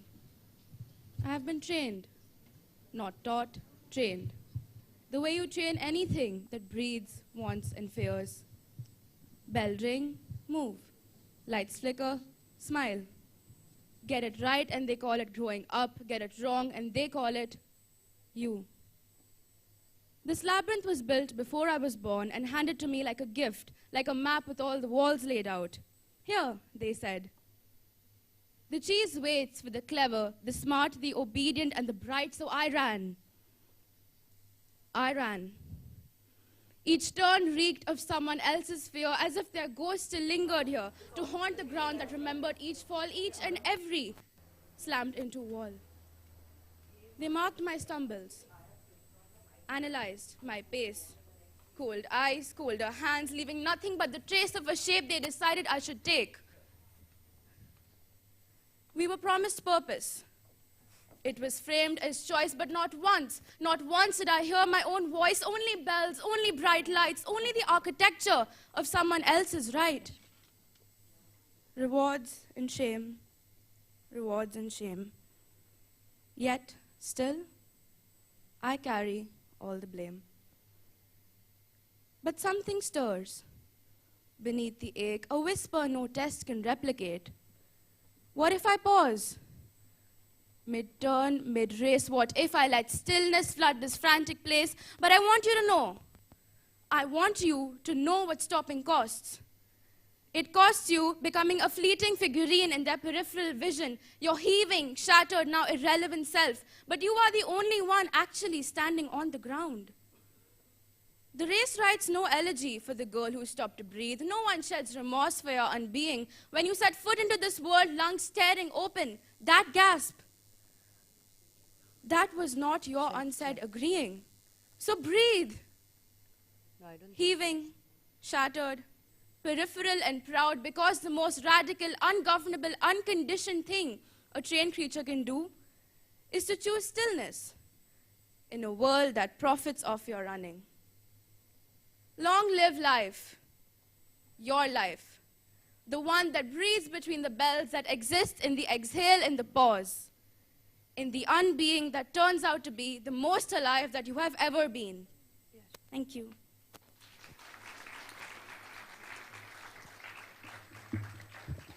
That was honestly just superb, Ahana. I had literal goosebumps. Let's have another round of applause for Ahana's deeply personal and relatable, please. I'm tapping. It's okay, guys. Take your time. Moving on to another brilliant speaker. Sometimes the bravest journeys begin when we choose to rewrite our own story. Our next speaker, Ms. Sneha Rajguru, did exactly that, transitioning from the fast-paced world of Bollywood into a life deeply rooted in nature. After working as a script supervisor on acclaimed projects like Bulbul, Lukka Chupi, Mimi, and Panchayat, Ms. Rajguru chose to step away from film sets and co-create Baap Beti farms alongside her father. What began as a simple dream has now grown into a thriving permaculture farm and farm stay near Pune, promoting sustainable living, mindful consumption, and a deeper connection with nature. Through her journey, she continues to inspire thousands to embrace simple living and purposeful choices. Ms. Rajguru's story reminds us that success isn't always about chasing a faster life. Sometimes it's about finding the courage to slow down and grow something meaningful. Ladies and gentlemen, let's welcome Ms. Sneha Rajguru with a huge round of applause.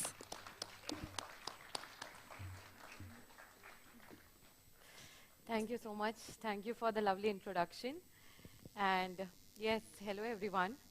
So before I begin with my speech, I would request you all to please close your eyes for a moment. Can you all please? Just for a moment. Yeah. Now take a deep breath in.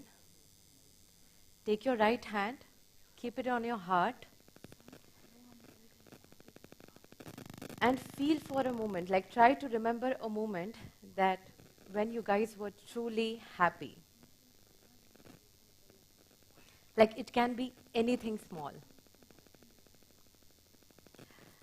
I can already see few smiles on the faces. Okay, guys, now you can open your eyes. Now be honest with yourself. How often do you feel the same way in your daily life? Because somewhere between expectation, pressure, and constantly trying to be someone else, we live in a life that looks full on the outside, but it doesn't feel like it's truly ours. I know that feeling because I have lived it. My name is Sneha Rajguru, and I'm here to talk about my life. Not a perfect one, not a spectacular one, but a real, undiluted one. So, I'm born and raised in Pune, and soon moved to Mumbai, my dream city. I started my career as a background dancer, and then soon, because I realized that I'm great when it comes to in front of the camera, like in terms of acting, because I was doing theater while I was studying in the college. So I thought, why not I take an opportunity to act, and started acting in front of the camera. But then soon I realized that it's not for me. And then I switched to behind the camera and started assisting in Bollywood films. I mean, I just loved the whole energy. I loved my work. I was enjoying what I was doing there. Life was fast. It was exciting. I gained a lot of respect. I earned a lot of money. And honestly, I loved it. But here's the strange part. Like somehow we feel that we have everything, but still there's this feeling deep inside us, which like it's very difficult to explain. It's like our life has everything. It looks like fuller on the outside, but deep inside, it feels little repetitive. It feels like we are constantly stuck in a loop, like it's a never-ending loop. And here's something that nobody shares about chasing a dream city. Like when you're trying to catch it, sometimes it catches you back. And when I retrospected my life, I felt, एक कहावत है, वो कहते हैं ना, कुएं का मेंढक बनना. I soon realized that I had become that frog and Mumbai had become my well. And I felt that I understood life because I was constantly trying to grab some or the other thing, trying to look at the sky from the bottom of my well and think that I'll be successful only after I achieve that. Like a life, it just have like never-ending goals, like back to back. And we think that life can only be cherished after I achieve that. Like we spent all of our life by thinking about this pursuit of happiness as we call it. But you know what? One day, I got a call. I got a call for a music shoot video. Like it was 13 cities in 15 days, crew of 5, chaotic schedule, budget of faith, and my payment, literally nothing, literally zero. But still, I felt like something deep inside that I should do this shoot, and I said a yes. Because it also had a word which I couldn't say no to, was travel. Or maybe it had something that I was not sure about, or maybe the schedule was tight, or maybe the crew was less, or maybe I was just looking at an excuse to get out of Mumbai. And then, or maybe, I was just ready to crawl out of that well. And during that shoot, we traveled everywhere in India, right from Maharashtra to Kerala, from Rajasthan to Dharamshala, and finally Kashmir. Oh my God, I was like standing there, surrounded by snow-capped mountains. You can look at here, the view was spectacular, it was breathtaking. And there, I was just standing, looking at those mountains, and I felt like I am alive. The moment that I'm able, my heart is beating, and I am in the moment, and I'm alive. And it also made something that day, that I was quiet enough to listen myself from within. And thankfully, this time, it was not forced like it was during our COVID times. And soon, after the shoot, when I came back to Mumbai, I realized that I had become extremely restless. I was not able to focus. It just felt like I'm not done yet. I wanted to explore more. And one of her dear friend, she contacted me. She said that, Sneha, why don't you try? Why don't you try and volunteer to a permaculture farm? It's in West Bengal. It's just like 300 rupees per night and stay and food included. Then I literally gave it a shot. I felt like, yeah, why not? I should definitely try this. Then I genuinely packed my bags with a backpack, a suitcase, and my camera. I finally reached Gurubatan. And when I reached there, I looked up the mountain like I had to hike for 35 minutes straight on the top of a hill, with every step constantly trying to question my own decision. When I finally reached there, the owner greeted me with a big smile. He came and he said, "Oh, Sneha, hi, come, I'll let you get settled down. Come, I'll show you your humble abode." And I was surprised to see my humble abode. It was a tent in the middle of a jungle where I see nothing. And I got a little surprised there that, okay, this is where I'm going to live for a week, or maybe, I don't know by when. And there, the first night, oh my God, it was terrible. I was trying to sleep there, and the forest just felt alive. There were sounds everywhere, like sounds of insects, sounds of, I don't know what all was there around me. And it was so difficult for me to focus and sleep. And there, I got my earphones, so I kind of just plugged them in. And I felt that, okay, I'll play music as loud as I'm going to suppress that sound. Clearly. I couldn't sleep well for the first night. And as I said, that I am born in city, I'm a complete city girl. I had never ever touched soil, and there I was, cutting turmeric with my own hands, and eating food that we guys have grown together. And we were swimming in the river. We were helping them build a mud house. I was sitting on the rock for hours, just doing nothing. And that moment, I felt like, Zindagi bas cut nahi rahi, aap use ji rahe ho. It felt like life was happening. And in between those peaceful moments, I still remember that when I used to sit on the rock, I used to feel like life can be so simple, no? Life can be so easy. It's us who have complicated it. It's us who always need some or the other thing from the life. But when I believe that you can be yourself in your own space, I can be me and I can be myself, it felt extremely peaceful. And during those peaceful moments, I used to call my father. And I used to share everything with him, like what I'm doing here, what is my daily routine, and everything with my father. And one day on a call, he asked me, "Beta, what's the plan? When are you coming back?" I said, "I don't know, I haven't decided that yet." Oops. Then he said that, "Okay, are you happy?" He asked me that. And I said, yes, immediately, without even thinking for a second. Then he said, "Okay, then stay." And I did. Imagine, guys, I went there for like a week and ended up staying in that jungle for good straight 52 days. And life felt amazing. I was just not ready to head back to Mumbai, but I had to. So when I reached Mumbai, Mumbai was the same. The city looked the same, but this time I was the odd man out. I was not the same there. I felt like, the cities here, the work and everything, the work is going fine. But there was this strange thing that I figured while I was working in Bombay, when I was back from the farm, my life had become beautifully balanced. Like I could figure that work had become just work and not my entire identity. And I wanted to create that balance throughout my life. And hence I figured that shift is needed.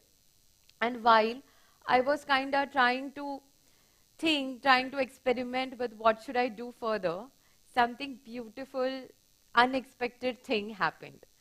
Like unknowingly, my father, with whom I used to share my experiences and everything, unknowingly, without even telling me, he already started looking for a land. He started meeting brokers. He started doing his own research on how to buy a land.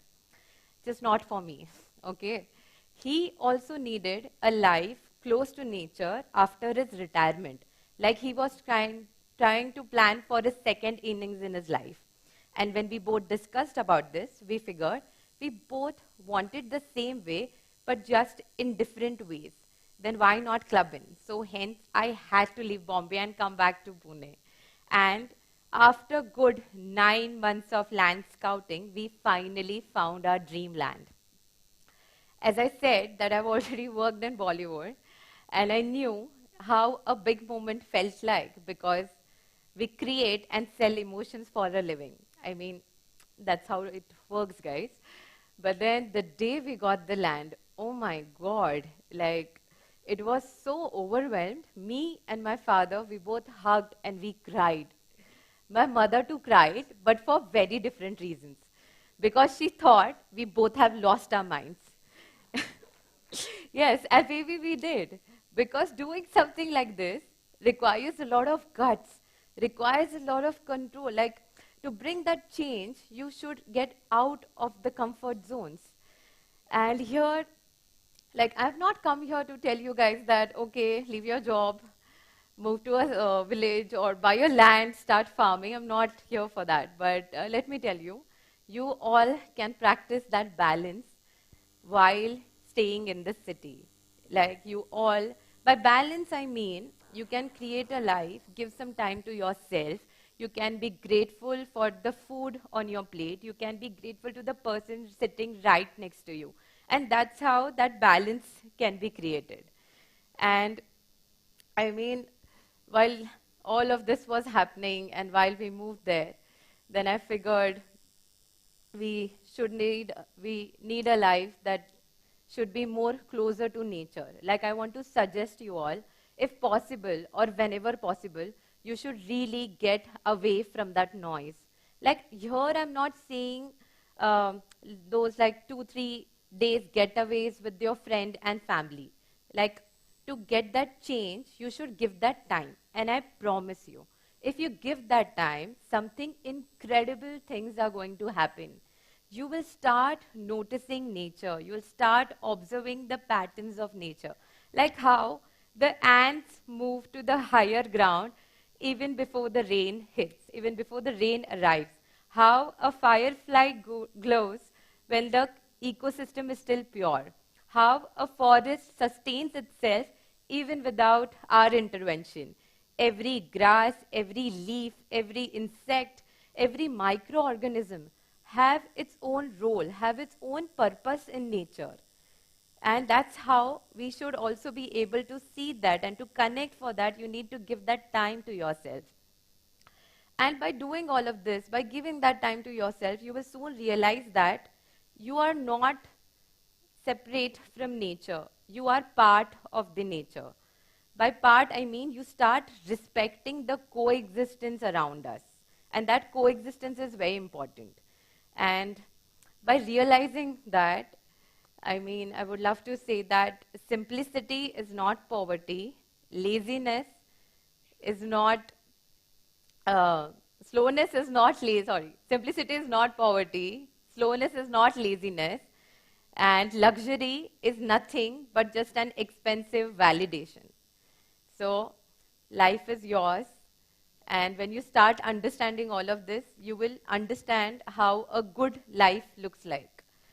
So, life is yours, choice is yours, and this life is just given. We have gotten this life just once, and we should make the fullest of it. I mean, that's what Viva La Vida means, to live your life to the fullest. And yeah, I mean, by that, I'll wish you guys all the best to live your life to the fullest. Thank you.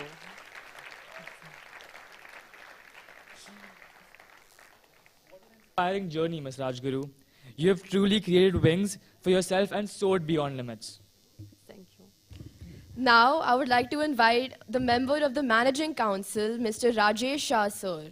along with our Vice Principal, Ms. Shubhangi Amonkar, and Executive Producer, Jay Bhayani on stage to present a token of appreciation to Ms. Rajguru, requesting Ditya Tantya to please escort them onto the stage.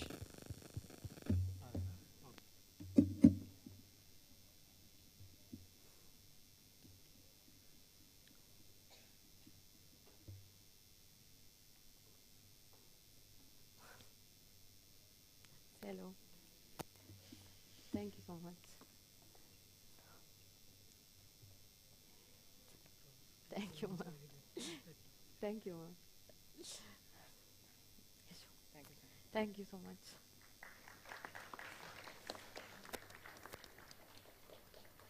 Oh, this is so pretty. Thank you.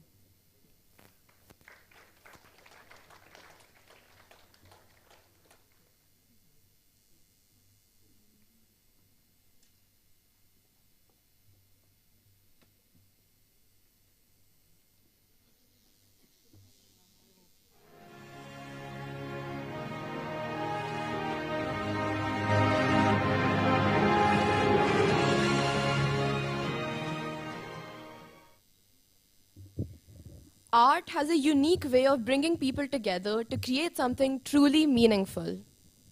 Our next performance is a beautiful celebration of that spirit. Roshni Baid takes the stage with a Kathak presentation that blends tradition, rhythm, and storytelling in its purest form. Joining her is Diya Mehta with her beautiful voice singing live. The performance weaves together intricate footwork, expressive mudras, and soulful music, creating a powerful expression of cultural heritage and resilience. It is a reminder that art is not just performance. It is connection, courage, and a shared experience. Please join us in welcoming Roshni Baid and Diya Mehta.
Thank you, Roshni and Dia, for their truly mesmerizing performance. Your performance was not just graceful, but deeply moving, a celebration of culture, resilience, and shared passion. Let's give them another round of applause.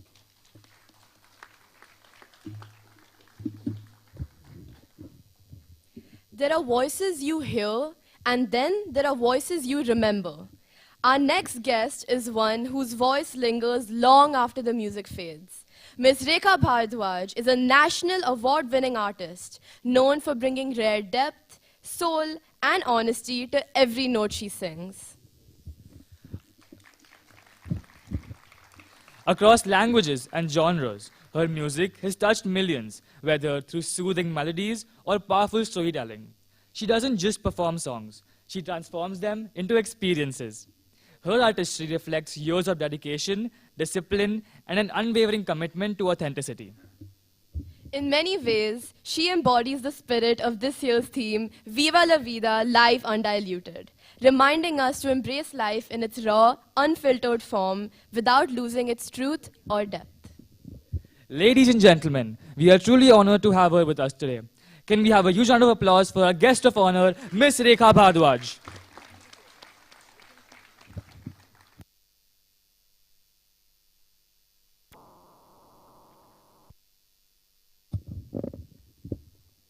So thank you, first of all, for having me here as a guest of honor. What I had thought of speaking, I think Sneha already talked about that. And then watching Dia and Roshni actually told me what I should be saying, because I'm not here to preach. I'm not here to tell you what you should do, but I would just maybe share that I'm really happy to be a playback singer. I never planned to be a playback singer, but life happened in such a way that I ended up becoming a playback singer, and I really feel good because it helped me reach a wider audience. That's the reason I'm here. I had never thought in my life when I was small, young, that someday I would be standing on stage, not singing, but to inspire. So I would say, if I can inspire you, and because I'll speak for very less time. I'm not here to give a TED talk. And I would just say that I've done a long journey and I'm still on that journey. I'm still finding myself. I'm still trying to find that balance between chaos and a balanced time management, between all that we go through, the pain, humiliation, sense of shame, or happiness, joy, all that, because not liking somebody and loving somebody just like that, you know, all these emotions we carry, and I feel accepting that, acknowledging those emotions, that it all is part of us. And it's totally fine to feel like this. It's totally okay to watch reels at times, as long as you know what you're watching, but spending all 24 hours or that 3 hours or 4 hours that you get in watching reels would be wrong, because it would somewhere affect your growth. It's really important to grow. A seed, we are like seeds, and when a seed is sown in the soil, it's a difficult journey. You need a lot of courage to work through that soil, come out of the soil, breaking the soil and germinating from that. Then if you survive the breeze, wind, harsh sunlight, then you'll have few leaves, and then you'll grow into a plant and into a tree and into a blossoming tree or a fruit-bearing tree or just a tree with beautiful branches and shades to give shade to people. I see it's life worth living, and I would say it's an accomplished life. At the same time, so all those experiences in my life have added to my music. So many times I won't know what I was doing, why I was doing, and yet music was constant companion. And when I look back, I just feel that healing through music is something I have been listening to from people I meet, people who love my music, and sometimes even doctors saying that their morning starts with my songs really means great to me, and I feel it's a blessing.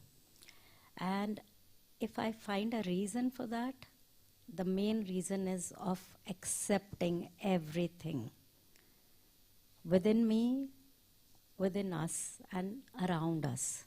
So I won't ask you to run away from noise. I would ask you to close your eyes and make a sanctuary inside, because it's not always possible for everyone to just move out of the city and do things that we would want to do. We have a beautiful house in Mussoorie, the hills in north, but in spite of us wanting to shift there or go there, it's not always possible. Like Osho says, or I experience that, हम गृहस्थ आश्रम में हैं, गृहस्थी में रहते हुए, संसार में रहते हुए, कैसे संसार में नहीं रहना है, is the main meditation. So meditation in the marketplace, that's what we've been practicing, we've been doing. And yes, we do sell emotions, but we don't sell fake emotions. We sell emotions of people, because everyone won't have means to tell their story. So when the films are made, the stories are told of people, stories that are inspired from real people but mixed with fiction and then told to the public and audience. And we are not the torch bearers of just, showing something to lead your life on, but it's also to entertain. And I really feel proud. It's just about finding the balance. So Viva means live, La Vida means the life, celebrate it. But how would you celebrate it if you won't experience? You are way too young to even experience. So I would say climb a tree, get bitten by ants, or try and play not video games, play sometimes, try and find a balance. If you go on Instagram, who is eligible, if you go on Instagram, you stay there for 1 hour, I would say start doing it, say, in 60 minutes, you'll start from 55 minutes. So every time you go on Instagram, just lessen it by 5 minutes. And because these are the things that cannot be avoided, and AI is something to stay. So sooner we accept it, and better we'll be able to equip ourselves and deal with it, because some of the things definitely can be done by maybe AI, but what we can do, like the emotions in my song, won't be created by AI. So I would use AI maybe to study Rilke's poems or Maya Angelou's poems, because I studied in a government school. I didn't have a great education, I would say that way. I have studied myself, so I won't say that I studied great literature or great poetry like that. So I feel accepting things in your life, that pain comes with ease, sorrow comes with joy, and mistakes when you make, it's really important to make mistakes for yourself, otherwise how would you learn? It's important to do that as well. And like I was checking, and it said that Frida Kahlo, when she made her painting, and she wrote on that Viva La Vida, because and it was her last painting, and she was going through so much pain, but in that pain also she was grateful, she was creating. So if you pick up a creative pursuit, do it for 5 minutes, just do a doodle, just you can just pick up these dried leaves and flowers and make a mandala out of it. Take these small pebbles or stones, do something with that. When you'll create something, like sometimes I just pour paints on paper to just take out my feelings. I write sometimes a line or two, sometimes I do have a choice of singing, I do that as well, but sometimes I don't want to sing specially for that, and I just want to do something else. So I would say just enjoy life and just try and find that innocence of yours that's being marred by the expectations of others and the pressures, the peer pressures. In that, just there is a little voice that remains with you, it stays within you, and the power that you have within you, just tap into that. Just every time, just go on that and accept every sound around you. When you'll sit silently, relax your body and just hear all the sounds and just absorb it, and don't judge it. After a few minutes, you'll just feel that silence, and you'll be able to hear very distant sounds also. And maybe we can do just one thing. I'll just put the tanpura, and I would like you all to sing just Om, listening to this. We'll do it for half a minute, and I would like you to first close your eyes. Just check your body. If there's any tension, just relax your shoulders. Watch your breath. Don't control it. If it's shallow, it's okay. If it's deep, it's good. If it's very short breath, it's okay. Just feel it. Just relax. And you don't have to sing in tune. Just sing whatever note you can pick from this sound. And just sing Om few times. We'll all do it together. I'll also sing. And just feel that vacuum that we all create, that energy that surrounds us. That energy, that is who I am. That energy is who we are.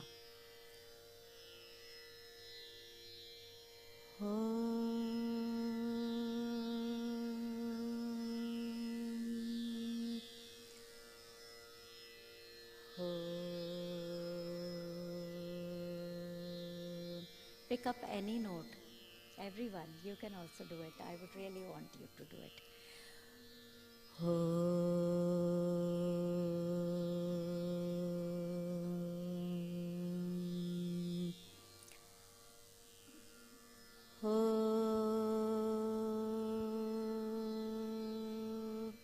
And just make it a continuous sound.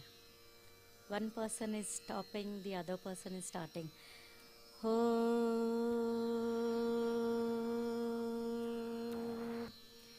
For boys and men, it would be very low key, so you can go.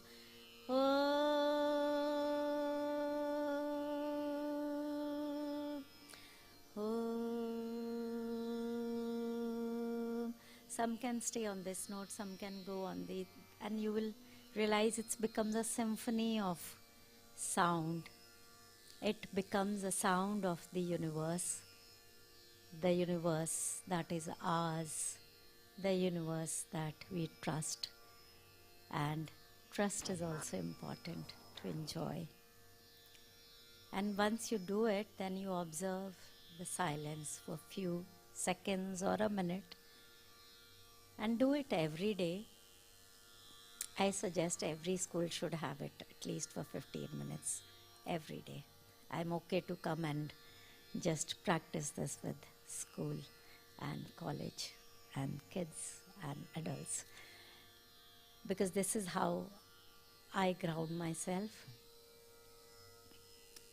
and I feel connected to my roots wherever in the world I go. These are the roots I carry within me through my music, through my appreciation of everything that life is about, and through my acceptance of everything that life offers. Life is not just about being happy. You have to go through all these emotions to be able to experience that real joy and celebrating life. So every day, just bit by bit, try and do your thing and it would happen.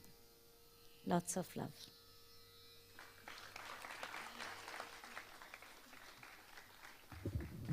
Thank you so much for your incredible insight on our theme and for that activity, Ms. Bhardwaj. We all really love your voice, so may we request you to sing a few lines of Kabira, please? Thank you so much. It's okay, that mic is also fine. Yeah. Okay, fine. This is also okay.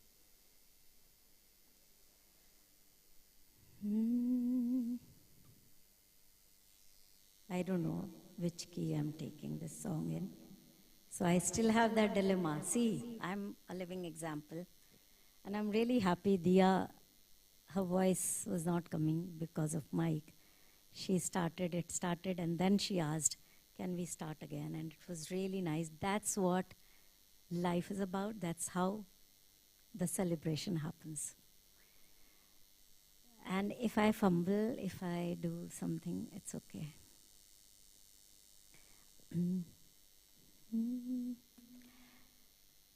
कैसे तेरी खुद गर्जी ना धूप चुने ना छाँव, कैसे तेरी खुद गर्जी किसे ठौर टिके ना पाँव, बन लिया अपना पैगंबर, तर लिया तू सात समंदर, फिर भी सूखा मन के अंदर क्यों रह गया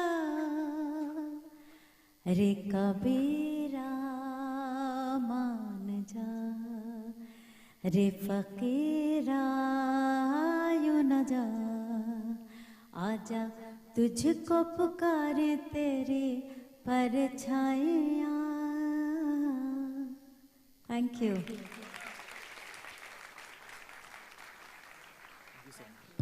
Thank you so much. Can we do your felicitation as well, please? Can we have it? Thank you so much for that, Ms. Rekha Bhardwaj. Can we please have another round of applause?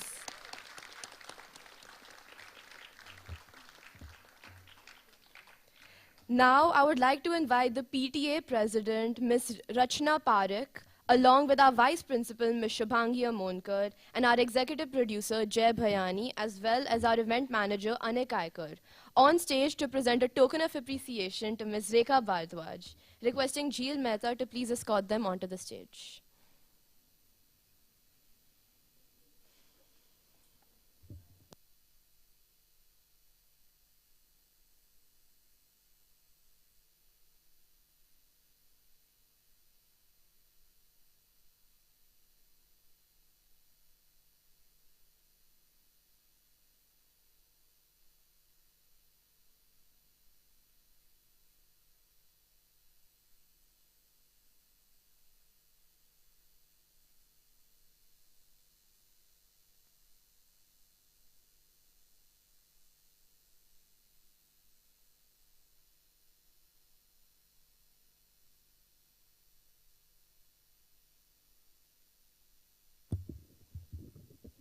On that high note, it's now time for a break. As we approach the midpoint of our event, we invite you to indulge in a 30-minute intermission. We encourage you to stretch your legs, grab a snack, and perhaps engage in lively conversations with fellow audience members. Do check out the wonderful artwork created by our talented TEDxPPSIJC youth team members, and we're sure you'll enjoy yourselves. See you on the other side.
I have compassion.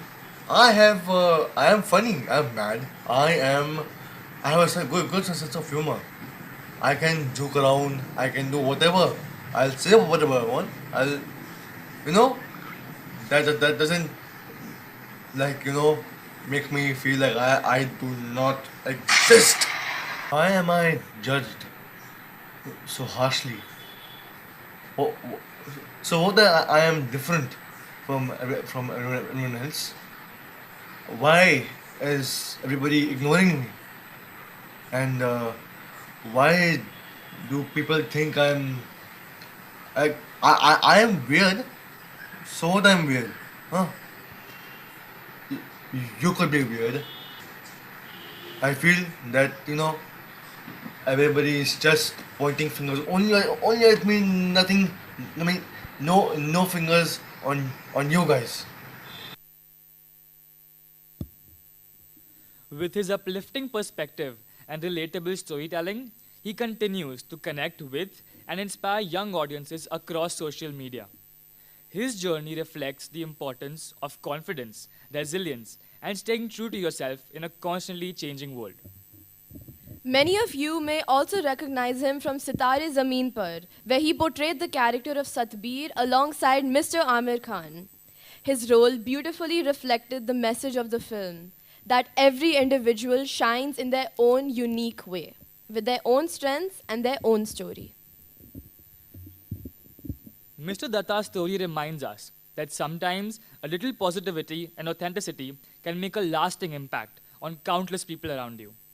So without further ado, let's welcome Mr. Arush Dutta to the TEDxPPSIJC Youth Stage.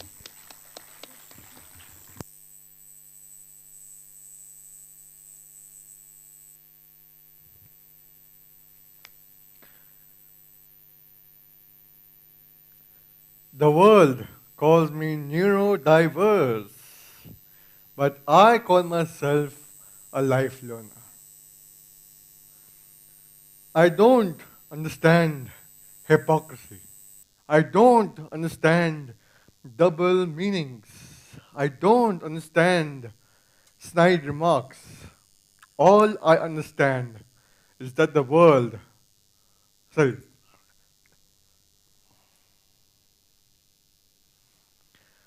all I understand is that the light in me cannot die. It has to light 1,000 hearts.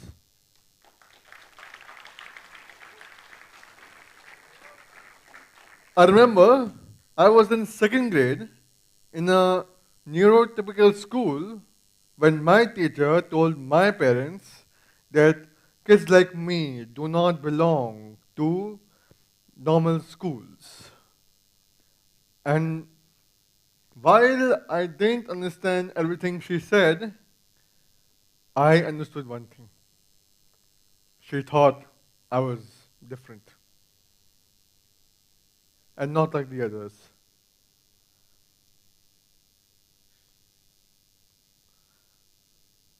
And maybe that's when my journey started.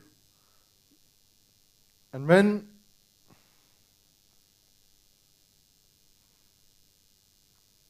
that moment was the one where I felt like one ugly duckling who would not fit in. Just because I was different. But, sorry, I'm just buffering a bit. I thought there was something wrong with me, just because I was different and not like the others. Most of my childhood, I felt like a lab rat, running to the doctors and always listening to the list of what I can do and mostly cannot do. However, throughout these visits, my parents were my strongest support system.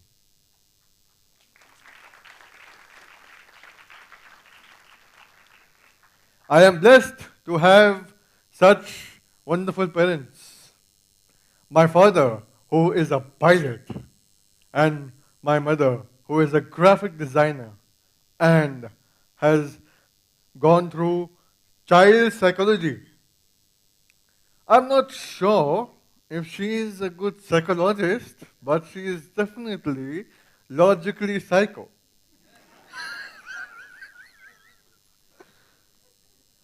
Do you know who are my constant companions?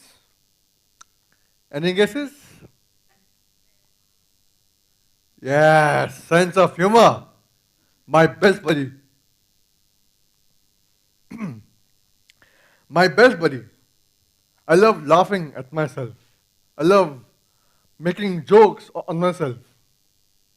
When I was a child, I had serious balance issues, due to which the scars on my brain made me fall a lot.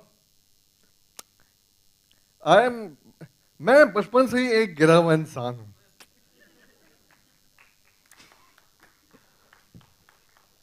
But now I only fall for girls.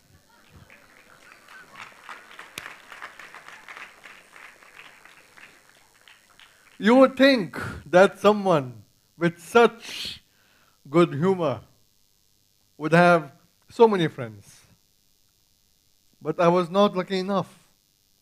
My school life was fortunately blessed with good teachers and great learning. But due to having mental and physical issues, that meant that no one would talk to me.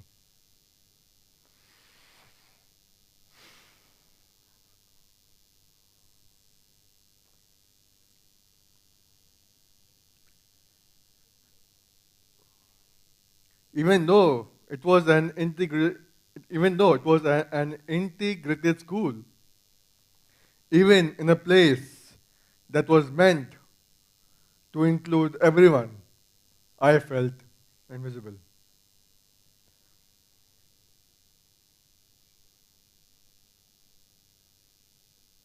The silence of not being involved spoke louder than 1,000 words ever could. Once someone told my mom, "Your son will shine like a diamond one day." My mom replied, "Arush's father and I have not raised him to be a lifeless diamond, but a huge banyan tree." Now I even look like one. A tree that gives shade to a tired traveler, life to so many species, love to the earth, and has the strength to face any storm. I am going to be that tree. Do you know who are my other constant companions? Yes, self-belief. It makes me trust myself and my feelings. It's not easy to love yourself when there's a world out there that does not love you back. Self-love is not about being perfect. It is about loving yourself the most, even though you have imperfections. This inner strength made me focus on myself and my inner voice, and did not let me doubt myself. I strongly believe that one who does not doubt themselves and does not pollute their minds with maybe, if, but, what if, might. One can gain confidence and strength to walk on any path. Working in the movie not only gave me confidence, but also made me accept and love myself the way I am. So, friends, let's learn to enjoy each other's normal. And you know, my early life made me want to be normal. Whatever that means.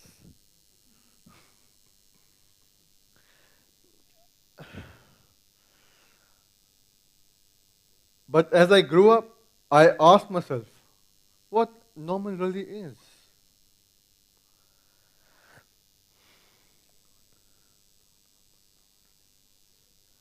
There is no book on normal. My normal is different from yours and yours from mine. The problem is not about being normal. I mean, it's not, the problem is not, the problem is not about being different. It is about, it is when people expect, when they have expectations, when everyone expect to be having the same mindset. So what if instead of trying to fix everyone, we would try to understand them? I wanted to be measured by my EQ and not my IQ. So friends, let's learn to enjoy each other's normal and through respect, patience, and acceptance. Maybe I was never an ugly duckling. Maybe I was never meant to be a duck. What if I was always a swan? All I had to do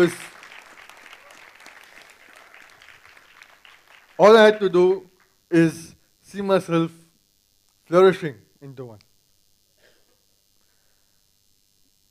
So let's stop trying to fit into this one idea of normal. And let's accept each other's normal, because the world does not need to accept, does not need to decide what normal is. It needs to learn to accept what it means to each of us. And if you still don't understand me, it's okay. I don't understand double meanings either. Thank you. Honestly, same, sir. Even I don't understand double meanings. But jokes aside, can we please have a huge round of applause for Mr. Arush Dutta? Thank you. Now, I would like to invite the Honorary Secretary of the Juhu Parle Education Society. Oh, अच्छा.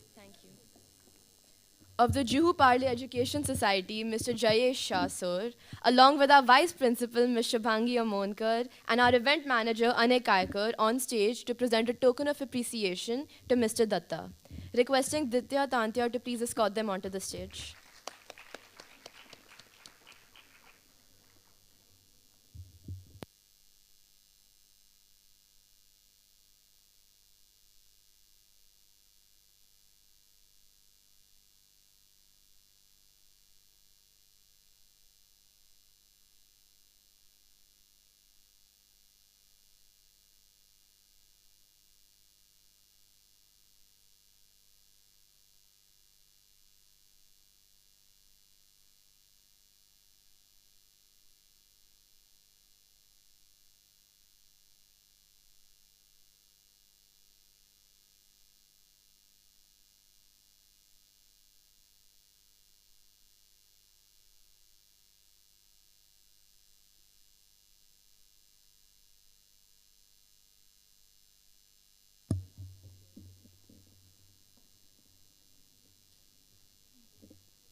Our next speaker is a powerful reminder that confidence isn't something you're born with. It's something you build step by step through courage and self-belief. Ms. Dipna Patel's journey is a testament to exactly that. A Femina Style Diva 2012 and I Am She Miss Universe India 2012 second runner-up, she has seamlessly transitioned across worlds, from the glamour of pageantry to the depth of theatre and cinema, making a remarkable debut in the very successful film Gujju Bhai the Great. But beyond the spotlight, Ms. Patel has dedicated herself to something even more impactful, empowering others. As a coach and the founder of the Born to Win Mastermind program, she helps individuals show up boldly and authentically in their own lives. A true reflection of our theme, Viva La Vida, Life Undiluted. Through her journey, she shows us that reinvention is not a setback, it's the destination. Without further ado, I want everyone to please join us in welcoming Ms. Dipna Patel to our stage.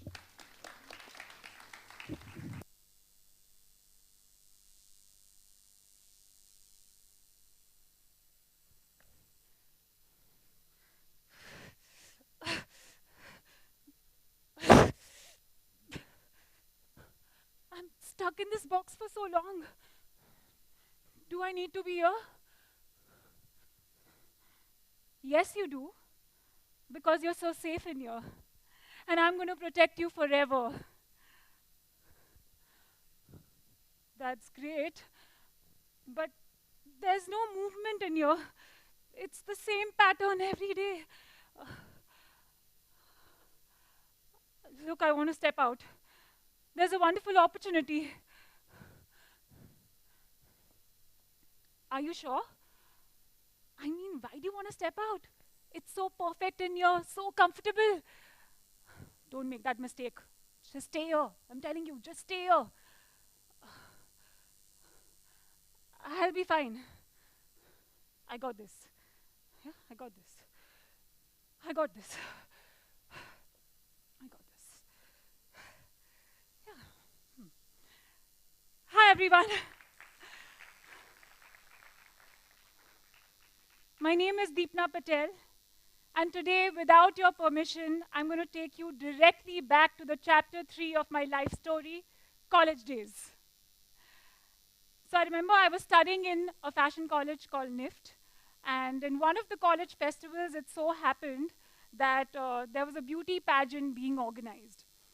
So my best friend, who knew that I wanted to go for Miss India and I was dreaming about it for so long, he came up to me and he said, "Hey, you're applying, right? You're going for it, right?"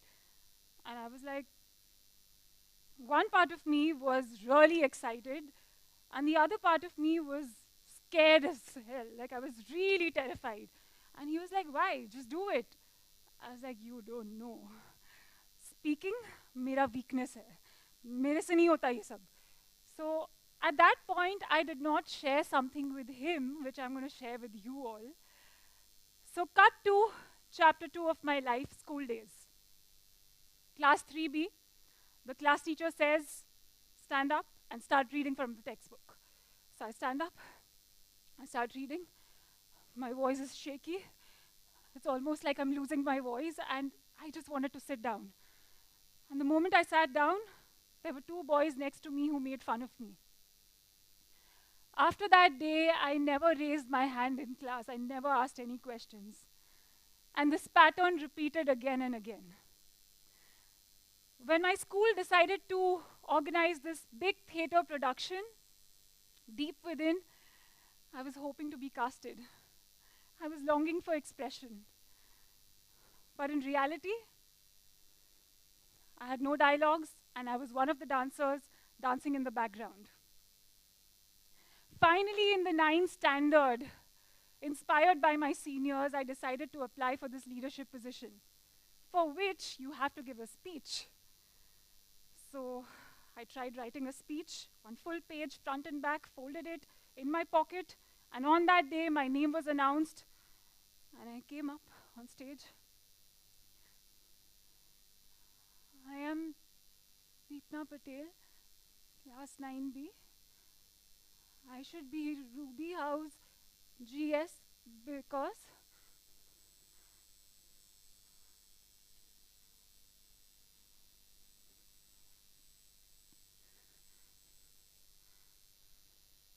I got off the stage. I went out and I said, क्यों try किया? ये मेरी strength नहीं है. सबके सामने seniors, juniors, teachers, I made a fool of myself. Cut to the reality. My friend is like, hey, you're taking part, right? And I'm looking at him and I'm like, पर कैसे? And he's like, ऐसे ही, जैसी हो, जितना आता है, वैसे ही, कर लेंगे, हो जाएगा. And I'm like, yeah, you don't know. So at the back of my mind, I knew that if I want to compete on the national stage, I better try out right now. So yes, I did listen to my heart. I took part in the pageant. And on the day of the pageant, it so happened that the first round was one of the speaking rounds. And unfortunately, I was contestant number 1. And you must have seen that in beauty pageants, how they stand and they talk like that and they smile and yeah. So I was contestant number 1 and the mic came to me. It was handed over to me. I heard the question. I was looking straight. And for the next 10 seconds, all that people heard was,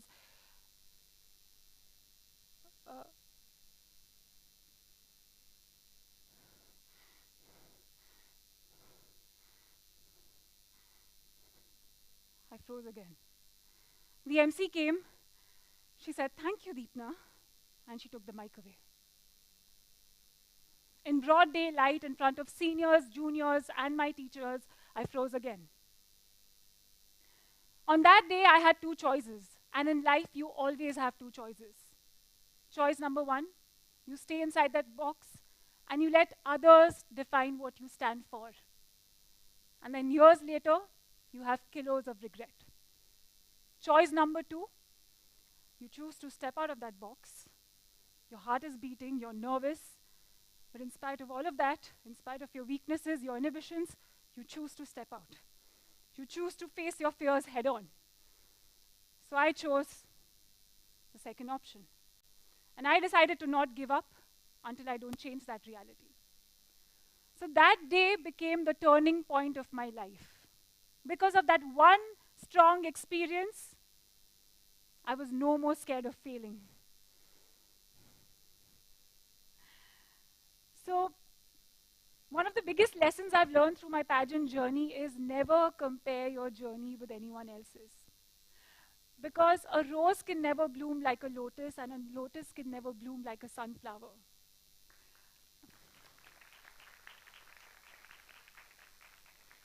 Allow your life to bloom in its own unique way. So I remember the day when my mom came to drop me at the pageant school. And I was standing outside the door and I could see all these talented boys and girls walking into the pageant school, and they were so smart and like well-spoken. And my mom was like, "Ja andar, ja." And I'm like, "Na, nathi jo." I was feeling so intimidated. I was like, and you know, the box voice was like, "Hey, what are you doing? What are you doing? You remember the experiences, right? How can you just step into that door?" So finally, again, I took that step. I went inside. And on top of that, I was one of the shortest contestants applying from the pageant school. So I remember having this conversation with my pageant coach. She said, "Dipna, work so hard and become so good that they cannot deny you." So after that day, I started to not focus on what I could not control, which was my height. And I started focusing on everything else. How will I present myself, the number of questions that I can practice, and my diet, and my workout. And eventually, I became one of the best students in that pageant school over 6 months. And the reason I was able to do that was because I was an action taker. These 2 words are magical. Okay, so I remember when my teacher would say something, I would make notes, and the next session, the next mock pageant, I would actually apply that and I'll be there. And the others would just listen and be like, yeah, okay, yeah, this I know, yeah. But I would actually apply, I would take real-time action. Because when you don't take action, you're still inside the box. If you're talking about it, you're still inside the box. Only when you take real action and you face your fear head-on is when you are taking real action. So how did I become the best student in the pageant school? I will answer that with a quote by this basketball coach called Tim Notka. Hard work beats talent when talent doesn't work hard. So if I can do it, you can do it too.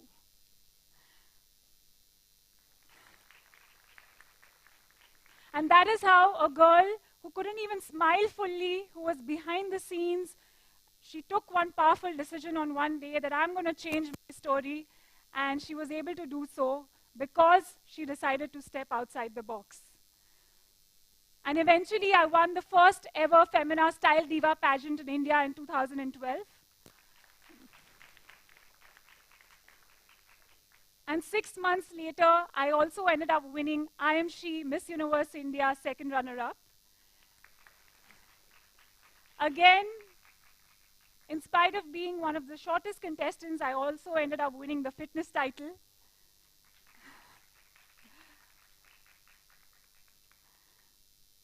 And we were trained by Ms. Sushmita Sen and her team. We were 20 girls chosen from all across India. And today, I'm also a stage and screen actor performing in 3 languages all across India and abroad. So I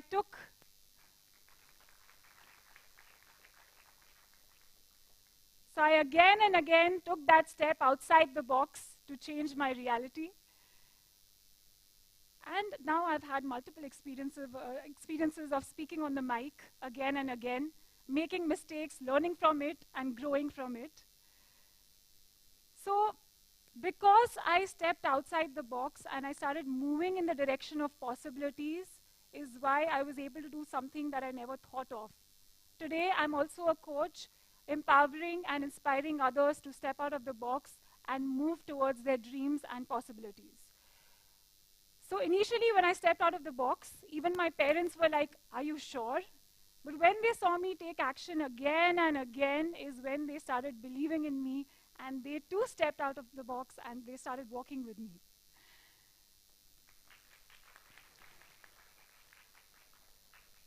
So Viva La Vida. How do you know if you're living life fully? It's very easy. When you hear the box voice, it means you're doing that. Because what is the box voice? It's the fear center of your brain. And in school, we were never taught that your brain is hardwired for your survival, not success. So the minute you're doing something that you've never done, like I'm talking on this platform for the first time, it's going to say, hey, are you sure? Are you sure? Okay, so it's always going to stop you. And in that moment, what do? You take that step, in spite of how you're feeling. Maybe there is self-doubt, you take a step. Maybe you're feeling inhibited, you take a step. Or maybe you're thinking about your weakness, you still take a step. And that's how you move in that direction. So, over 2 years, I made 3 attempts at winning the national title. And in the 3rd time, I finally won. And this period is a period from which I constantly draw a lot of strength and courage when I'm facing roadblocks and difficulties in my life. Because it is not about the goal or the destination. Okay, your goals and destination will keep changing. But instead of being fixated on that goal, focus on who you're becoming in that journey. Because the winning moment was very small. It was over in the blink of an eye. But it was the journey, those 2 years in which I became that different person I draw strength from that part. And that is something that will stay with you forever. So fall in love with the process, okay? So every time that you're stepping out and the box voice says that, are you sure? And there are heartbeats, what do? You move with fear. You dance with fear, because only when you dance with fear and you face fear again and again is when you're going to change it, okay? So again, with me, okay? So the box is saying, are you sure? What are you going to do? You're going to move with fear, and you're going to dance with fear. You're going to move with fear, and you're going to dance with fear again and again till you don't change that story.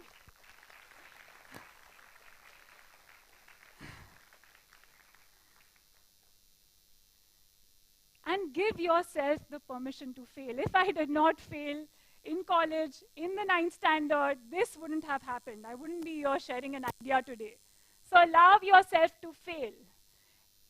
On that day, I failed in front of 500 people, 1,000 people, those 2 times. And today, because of that step, I'm able to inspire millions. So isn't that worth it? So any experience that you go through in life, there'll always be a plus and a minus side to it, okay? The biggest plus will always have a minus, right? But I'm telling you, it'll be worth it. If you just learn to deal with that little bit of minus with, you know what to say, right? Yeah, so you just move with it and you change your story. And be imperfect. That's how I became an actor. That's how I became a coach. I started when I was imperfect. And if I didn't allow myself to fail, I wouldn't have been an actor today. An actor's life is full of rejections, right? So I started viewing it as an experience, as a beautiful experience of learning, growing. And that's how I am an actor today. So again, taking you back to that moment, the turning point of my life, where I was frozen, and today I love being on stage. I love expressing myself, and I look forward to these moments when I'm on stage and on camera. So if I can do it, again, you can do it too. Has anyone felt something like this? That, you know, when you're trying to step out, you feel something in your stomach? Do you feel that? Yes, I can see a few hands going up. Yeah? So what do you do when you feel like that? You hold that, and then you move with fear. You dance with fear. Yeah? So movement is very important. And how about being that agent of encouragement for people around you? I wish someone had encouraged me back in school. You know, there are very few people who encourage people for their weaknesses. You know, we always say, oh, you're good at this, please do this. But when they are weak at something, we never encourage them. So how about encouraging those people who are weak at something, and maybe that can become like a turning point for them. So can we become that agent for them from today? Look around and find those people around you every single day. And this is a quote that has stayed with me for a very long time through my challenges and my struggle. It's called Live Your Life Undefeated by Anything, quoted by Daisaku Ikeda, who is a philosopher and educator. And this precisely means that no matter what's happening in your current reality, you must be failing, losing, and all of that. But what matters is that your heart is not discouraged. Okay? What matters is you still have that never give up spirit. What matters is that you are enjoying the process so much, and you're just so much in the moment, because the present is the only thing that's real. The past is memory. Future hasn't happened. So with all your senses, you're in this moment. So when you're dealing with that difficult moment and you're stepping out of the box, and for the first time, so you fall, because you know, you're doing it for the first time, so you fall. Again, you have 2 choices. Am I going to complain every single day that, oh my God, this happened to me, oh my God? Or when you fall, you decide to inspire others, to help others, to lift others up. You enjoy this process because you've done it a couple of times. You're helping others too. And you're making life so fulfilled while doing that. And you're walking towards your goal. Right? And with that, ladies and gentlemen, every single morning, ask yourself, am I ready to step outside that box? Can I just take that one step? And when the voice says, are you sure? I move with fear. I dance with fear. I move with fear. I dance with fear. Thank you very much.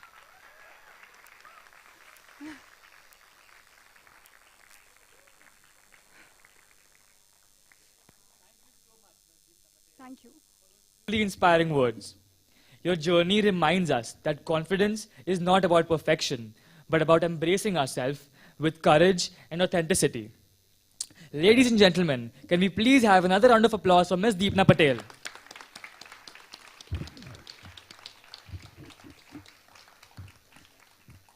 Now, I would like to invite the Honorary Treasurer of the Juhu Parle Education Society, Mr. Harish Choksi, sir.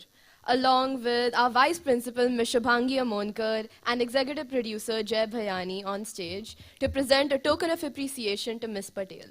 Requesting Jeel Mehta to please escort them onto the stage.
In a world driven by ideas, our next performance brings culture to life as a powerful narrative. Rooted in the vibrant traditions of Maharashtra, Lavni is more than just movement. It's expression, rhythm, and storytelling woven into one. With its dynamic energy and bold spirit, Lavni reflects strength, emotion, and identity. Through this act, we celebrate not just a dance, but the enduring pulse of Indian folk heritage on a global stage. Ladies and gentlemen, can we please have a huge round of applause for Mishka Shah, Adhya Gujarati, and Anaya Daga as they are here to mesmerize us with their act.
Wow, that was absolutely captivating.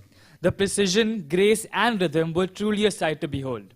A big round of applause for the wonderful performers for bringing the spirit of Maharashtra to life with such beauty and energy. Let's now move on to our next speaker, who truly embodies the idea that greatness is built, not given.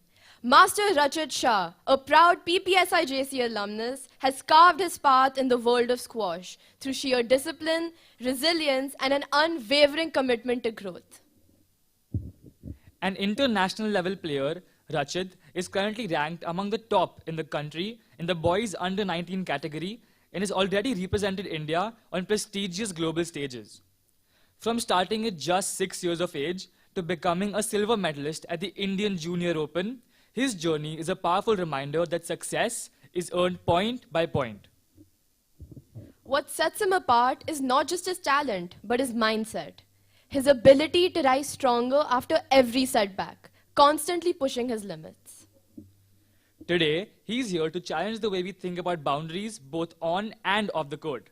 Please join us in welcoming Master Rajett Shah to our stage.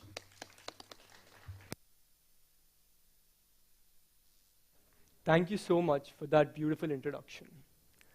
I want to start today by asking you all a simple question. By a show of hands, who here is afraid of failure? Quite a few. I'm proud to say I have failed many times just because I find myself in good company. Michael Jordan's misses outweigh his baskets. Roger Federer has made more errors than aces. The only difference between a legend and a bystander is that the legend was willing to fail in front of the entire world over and over and over again. Just to be clear, I do not consider myself among these greats. My coach would like that to be officially stated before I get any more delusional. More than once, life has cornered me, pressed me, and tried to squash me. But I guess it chose the wrong person for this metaphor. Because I've been a squash player all along, and I must tell you, life has squashed me more than one may be able to handle. But it forgot one thing. I was raised in a game where the ball always bounces back stronger, and so did I. In fact, after a point, being squashed is something I looked forward to. So let's start at the beginning. It's a good place to start. At 6, I was loud, restless, and full of energy. My family had no idea what to do with me. And so, my parents signed me up for squash. Partly just to channel all that energy, and partly just because there could be some peace at home. At first, I hated going. I've made all sorts of excuses. My stomach's hurting, I've twisted my ankle, and sometimes even fainting like a Bollywood hero.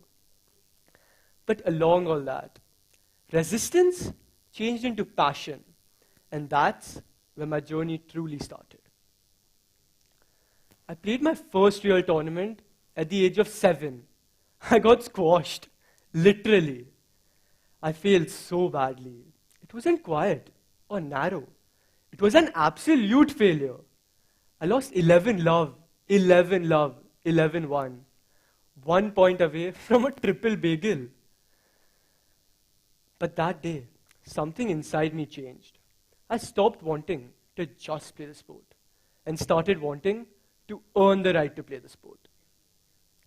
And a few years later, at the age of 9, I entered into the Indian Junior Open, one of India's biggest junior tournaments. I was the underdog, unseeded, unranked, unknown. Across the draw were big names everyone expected to win. And somehow, from a child who just won 1 point, I breezed through all the rallies. I won. That day, I didn't just win a title or a trophy. I won proof that being squashed at the start means nothing if you refuse to stay down. Squash has never really been the sport that makes people's head turn. Societal pressure to pick a fancier sport has tried to squash the dream out of me until it was small enough that it could fit into the cage they could provide. I remember I was in Jaipur for a tournament. I booked a cab to go to the venue for a match, and the driver asked me, "Bhaiya, what sport do you play?" I said squash. He looked blank, completely clueless. I'm sure most of you all don't even know what squash is. So I tried explaining it to him. I said it's played in a closed court with 3 walls, glass at the back, you hit the ball on the wall, it comes back, and the other player hits it. He had no idea what I was talking about. And at this point, nor did I. So I just paused, smiled, looked at him, and said, "Basically tennis." And he immediately goes, "Acha, tennis? Yeah. And there I was, smiling on the outside, but broken on the inside. His words were proof enough that the world tries to squash everything that does not fit in its popularity labels. And then I sat thinking, what if I'd chosen another sport? Maybe more fame, more crowd, maybe it would look more shiny. Maybe it would look more successful. But it would not have been mine. My love for squash made me take this squash with a smile. And that's why I chose something that made me feel alive. And that to me is Viva La Vida. Not living a life people admire from a distance, but living a life that is real, honest, and completely yours. Life undiluted. This is not it. My injuries have been my constant companions, my frenemies, my ultimate mates. They too have tried to squash the life out of me until I was just the shadow of the self I used to be. I've gotten injured twice, both times right before the Asian Junior Selection Trials. Once because of a fractured ankle, and once because of a bronco attack. Because when you're injured, it doesn't just hurt physically, it hurts to see your dream continue without you in it. And while I was sitting in pain, crying miserably, feeling sorry for myself, my coach had no interest in pity. He said, "So what if one leg is fractured? We'll train the other." No soft words, no sympathy speech, no permission to quit. He dragged me back to work. And some of the hardest sessions of my life were when I was hurt, frustrated, and convinced I had nothing left to give. And in squash, there's a shot called the lob. When the game's too fast, when you're gasping for air, you don't just panic and swing harder. You slow the game. You lift the ball. You make the moment wait for you. And that's what we did. The very next year, those quiet moments of patience finally paid off. And I completed my childhood dream of representing India at the Asian Junior Individual Championships in China.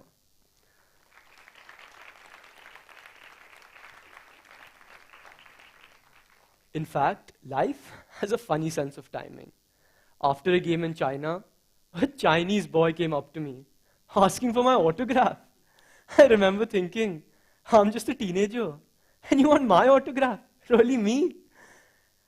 So I just signed it proudly. Because sometimes, when life gives you moments so absurd, you just smile and take them. An athlete's life is full of complete ups and downs. The string of defeats that have marked my career have tried to squash the ambition out of me until I was just a man begging the world to stop proving I didn't belong. I lost 11 finals in a row. Yes, 11. Do you know how it feels to come so close again and again and again and still leave empty-handed?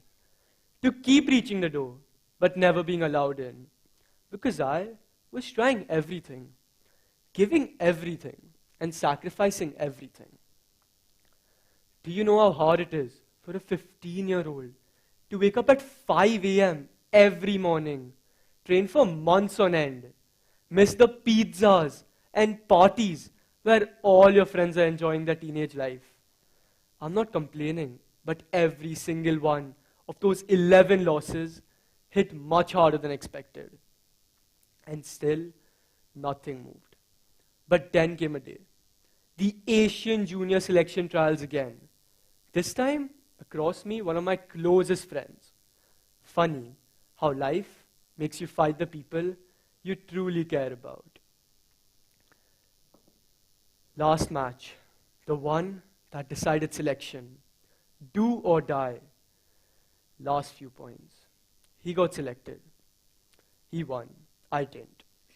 But then I realized, is winning the only way to leave proud and happy? Because when you give something, your everything, without shortcuts, excuses, and holding back, even a loss does not feel like a loss. It just feels real. And in squash, you don't have to be perfect at everything. There's a cross-court shot. When nothing's going your way, you change the angle. You go where they don't expect you to. That's what I had to learn. Thinking clearer, playing freer. And then came a day I will never forget. The Indian Junior Open again. The same tournament I once won when I was a child and shocked the entire world. But this time across me stood the world junior bronze medalist. I was 2-0 up, but lost in a close 5-setter. But that day I realized, is winning the only way to leave? I realized how far a boy can travel without ever leaving the same court. My game had kept me grounded, with my feet firmly held inside the squash court, but had taken me places I can never imagine.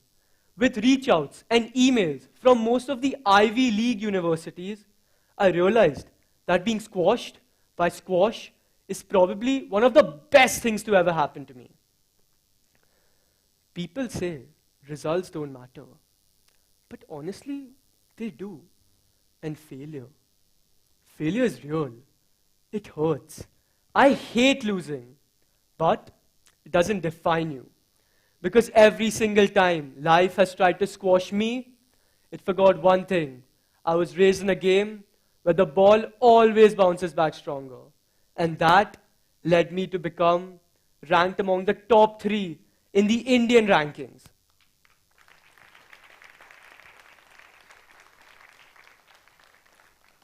So let life humble you. Let life test you. Let life squash you. But every single time, bounce back stronger. That's it from me, everyone.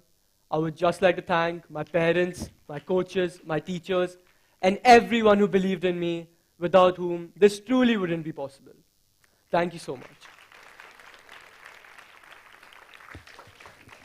You mentioned about missing pizza parties. So when was the last time you had a pizza? Can't remember. Well, I had one yesterday, so. But jokes aside, your speech was absolutely brilliant. You truly squashed the stage. Can we please have another round of applause for Rajett Shah?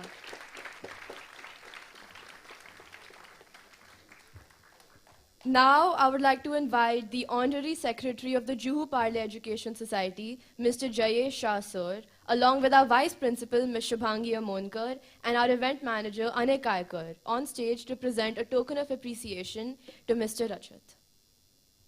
Requesting Ditya Tantya to please escort them onto the stage.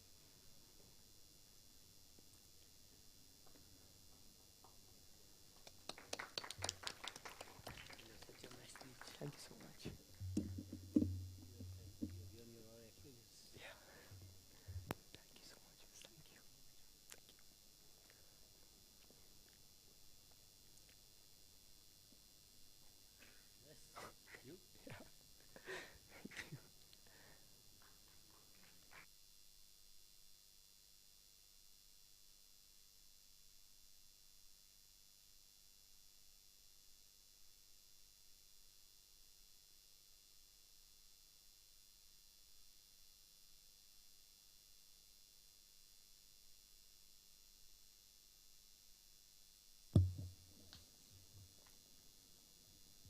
Our next speaker is... Wait.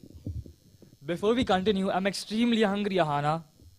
Me too, but what should we do? The break's already over. Should we call a chef on the stage? Finally, a good idea. Food has the incredible power to bring people together through stories, memories, and culture. Our next speaker has mastered the art of doing exactly that. A celebrated chef, author, television personality, and storyteller, Chef Ranveer Brar is known for redefining Indian cuisine with creativity and authenticity. From the streets of Lucknow to renowned kitchens across the world, his journey has been driven by passion, innovation, and a deep connection to Indian heritage. Through shows like MasterChef India, his restaurants, books, and digital platforms, he continues to inspire millions by turning food into an unforgettable experience. Chef Ranveer Brar's journey beautifully reminds us that staying connected to our roots can become our greatest strength. So without further ado, ladies and gentlemen, let's please welcome Mr. Ranveer Brar on stage.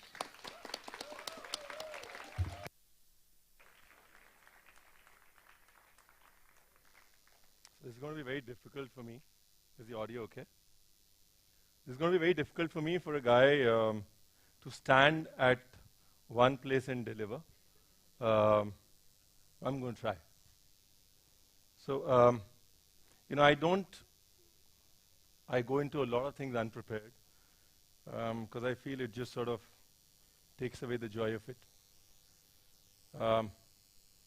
And so I've come into this unprepared. And I thought a lot when everybody asked me, Ranveer, what will you speak about? Do you want to send us something that we can put on the teleprompter, help you with cues? And I just figured it out 2 minutes ago, so I'm going to go with it. So there is no teleprompter, there is no cue, it is just you and me. I think as I speak to the room, and I speak to people who will probably watch this beyond the room,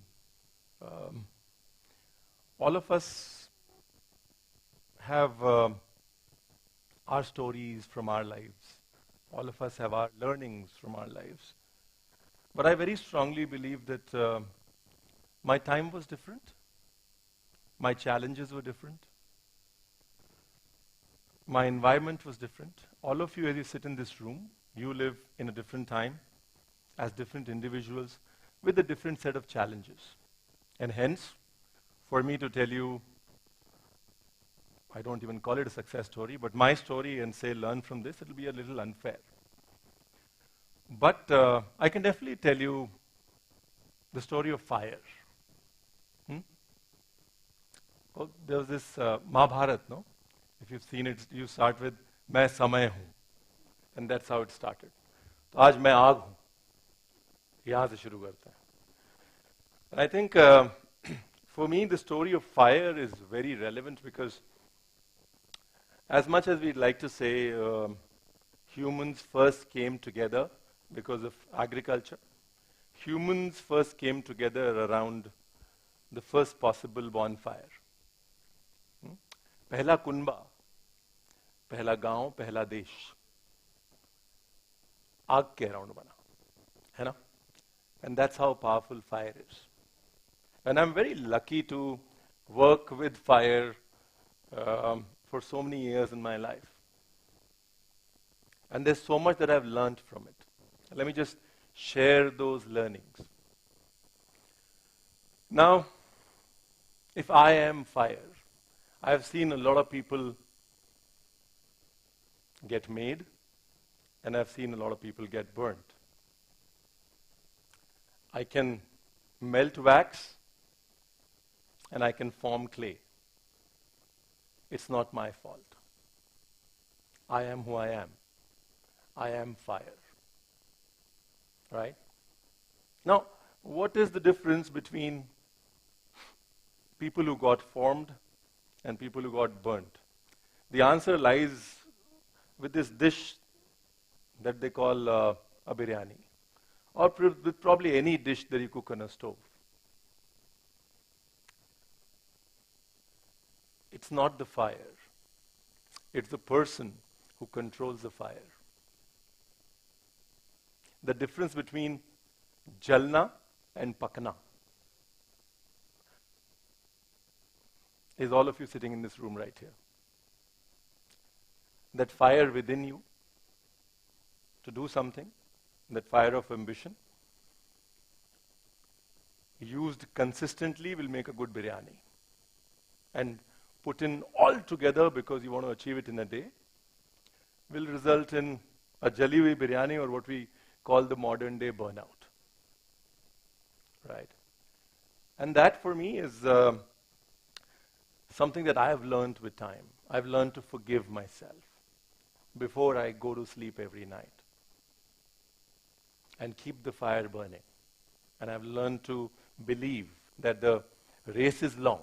And this is not me. This is from one of my favorite songs, the Sunscreen song by Baz Luhrmann.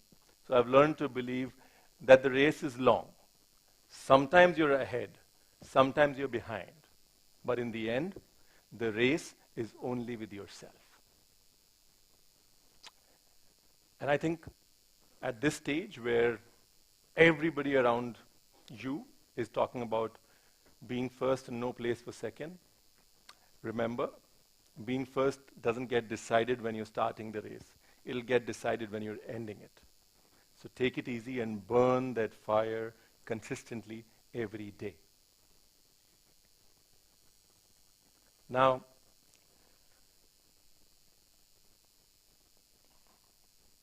the other bit that makes a difference is the vessel that gets put on top of me if I'm fire, right? Now, what is that vessel? That vessel is something that was again put into me. A piece of metal that was put into me and then beaten till it took shape. Everybody likes the fire. Nobody wants to be burnt and beaten. Everybody wants to be the fancy vessel that gets put on the table. Nobody wants to be burnt and beaten. But unfortunately, as much as it sounds like a cliche, कि आग में ही जाके सोना कुंदन बनता है and whatever that is. Unfortunately,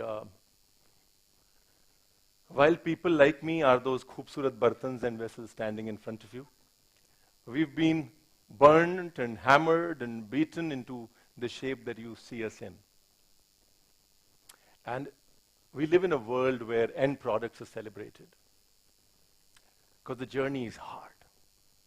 But remember, you cannot have an end product without the journey.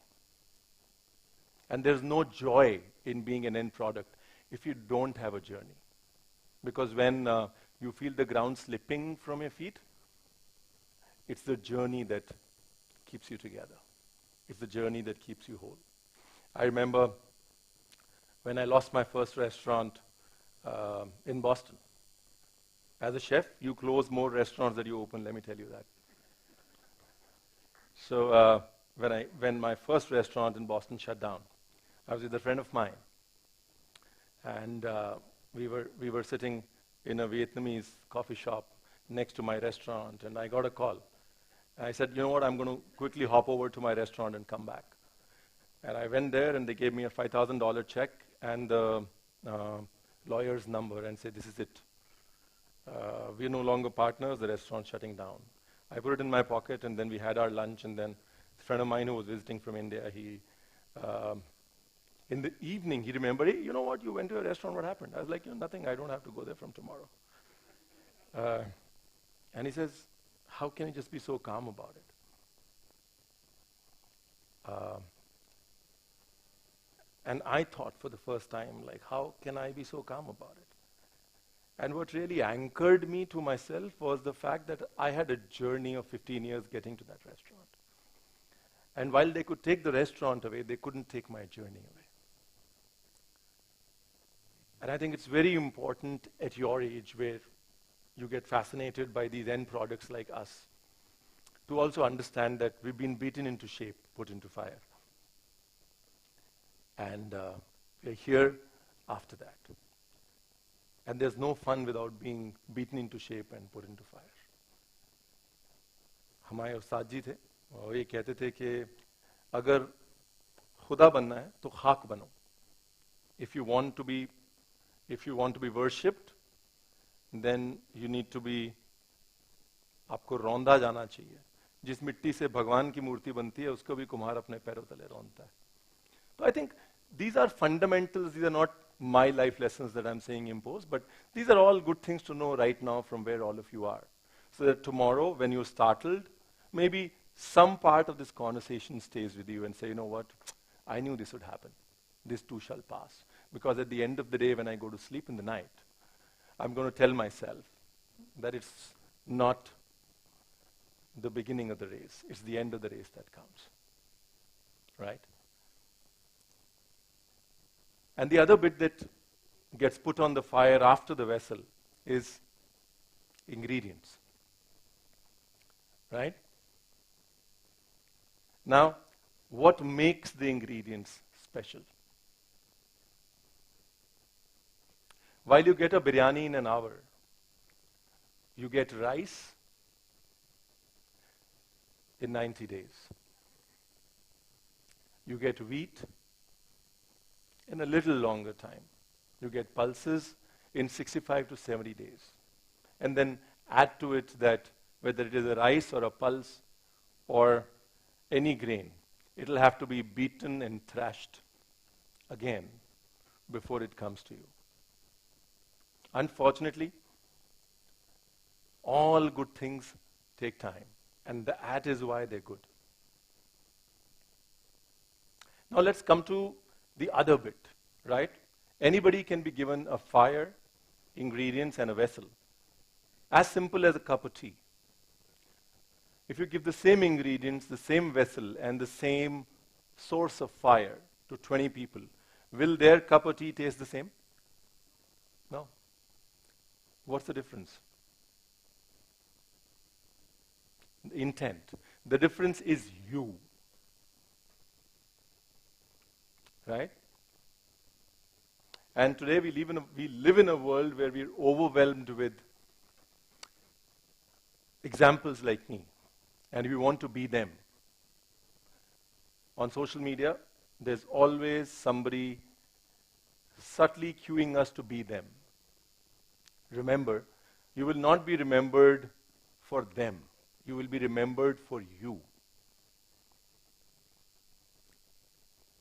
And the fact that you are the actual difference between the same ingredients, the same fire, and the same vessel makes you beautiful and special. And in this long race of things, don't lose yourself. Because there's only one you. And that you is the most important person. And how do we get to the you? Two things that I've learned. One is belief. You are what you believe. So when I was young, I should have actually had the timer on, because if I start, I don't stop. If not, can you put a certain timer for 10 minutes so I shut up on time? So when I was young, I was 16, 17, and I used to work with a kebab wala, Munir Ustad, and all I used to do was, take the charcoal from the basement, dry it up in the roof, and then bring it down in the night, and then take it and dry it up again. And I did it for 7-8 months, and pound spices. But when it was time to mix the spices or cook something, I used to be shooed away. And I really doubted everything that I was doing. And then he stopped me one day and he said, you know what, let me tell you a story. And the story is, a Nawab was very fond of eating different things every time. Different cooks used to come and pitch different dishes. He used to pay them and he used to enjoy and he used to reward them even more. So there's this cook that comes to him and he says, I'm going to give you something very special, but I want 1 gold coin every day for a year. And after 365 days, I will come to your dining room and you will have to eat what I cook, but when I ask you to eat it. So be present on time and make sure you're available that day. And the king is like, yeah, sure, no problem. So 1 gold coin goes to this guy, the cook, every day, and then 365th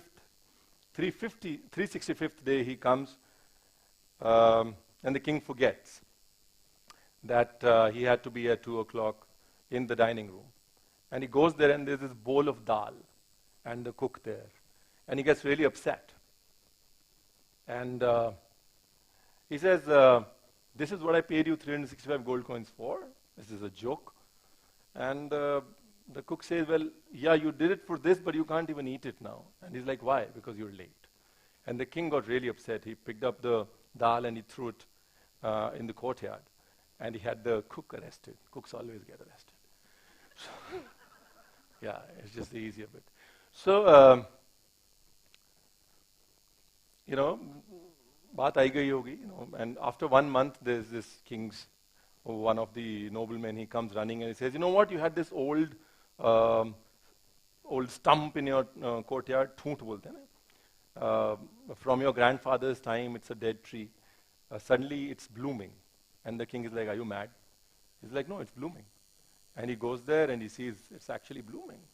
And then he remembers he threw the dal on the tree. So he says, call the cook. And he says, what did you put in the dal? Because the tree is blooming.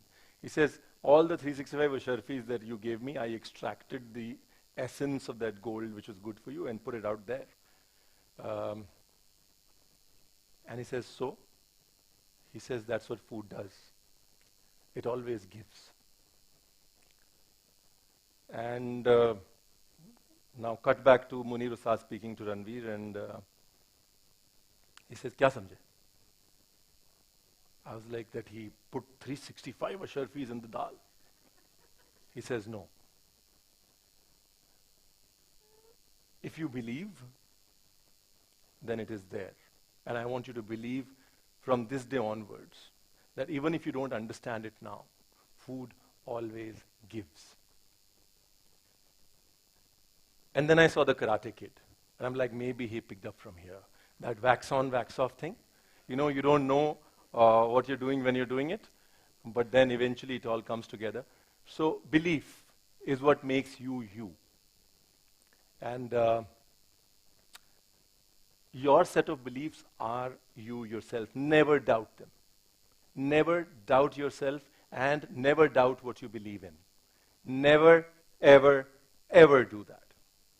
Now I'm sounding like I'm speaking to my son. And the last bit that makes you you is intent. Again, I'll exemplify this with the story and then we can all go home. So my grandmother, you know, every morning we had a hand pump. So she used to go fill up the mitti ka ghada from the hand pump, and then she used to spend 5 minutes holding the ghada and praying. And every morning, it's just, and I was like, Biji, why do you do that? Like, what's going to happen? What's going to go inside the water? She's like, no, I'm putting my good intent in the water so that anybody who consumes it carries the intent forward. Because the world only runs on intent. Intent is what makes the world a better place. Simple Hindi mein niyat. Right?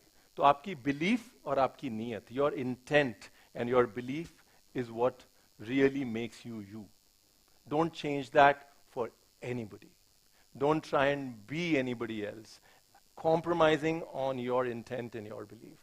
Because they might give you the same ingredients, the same fire and the same vessel, but they cannot give you the same you. And that is what makes you special. That's my time. Thank you very much.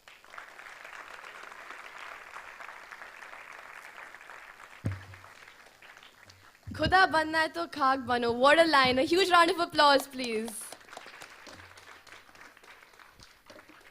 Thank you so much, Mr. Ranveer Brar, for that truly enriching and heartfelt session. Your stories reminded us that food is far more than just taste. It's emotion, memory, culture, and connection. Now I invite the honorary treasurer of the Juhu Parle Education Society, Mr. Harish Choksi sir, along with our vice principal, Ms. Shubhangi Amonkar, and our executive producer, Jay Bhayani, on stage to present a token of appreciation to Mr. Brar. Requesting Jeel Mehta to please escort them onto the stage.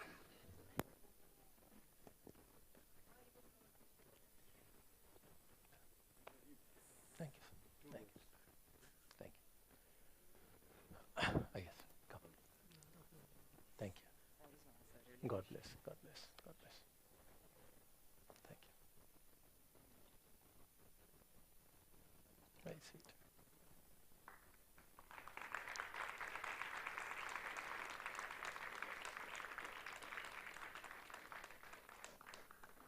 Thank you so much. Very kind of you.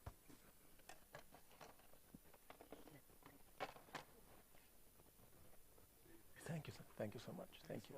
Pleasure, pleasure, pleasure. Thank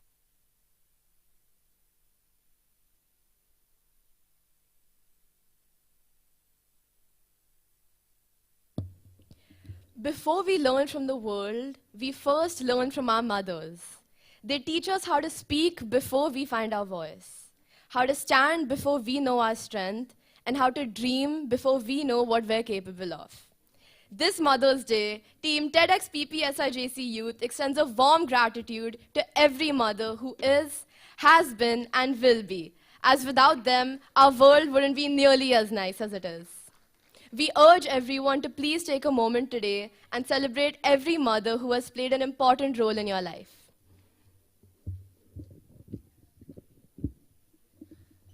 As we come to the close of the spectacle that this event has been, we hope Viva La Vida, Life Undiluted, eventually becomes a part of all your lives, and today's stories, ideas, and conversations stay with you long after you leave the auditorium. From the thoughtfully curated decor that brought our theme to life, to every performance and every powerful idea that was shared on this stage, today has been a celebration of living authentically, wholeheartedly, and without dilution. Now, I'd like to specially invite one of the founding pillars behind TEDxPPSIJC Youth, our A-level supervisor, Ms. Varsha Kusnoor, who possesses a unique ability to foster an environment where creativity flourishes and innovation thrives. Guided by a strong moral compass, she leads with integrity and fairness, and is exactly what is led TEDxPPSIJC Youth to thrive in its full glory. Now, without any further delay, let's hear the expression of gratitude from Ms. Varsha Kusnoor.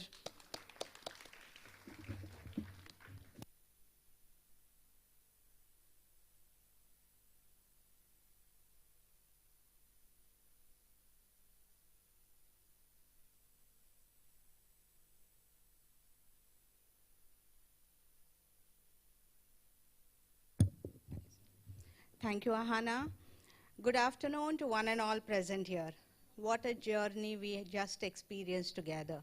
TEDxPPSIJC Youth was not just a conference, it was a living expression of Viva La Vida, life undiluted. A life lived with authenticity, sincerity, intent, and the constant pursuit of learning, mastering, and creating. Each speaker today truly embodied this spirit.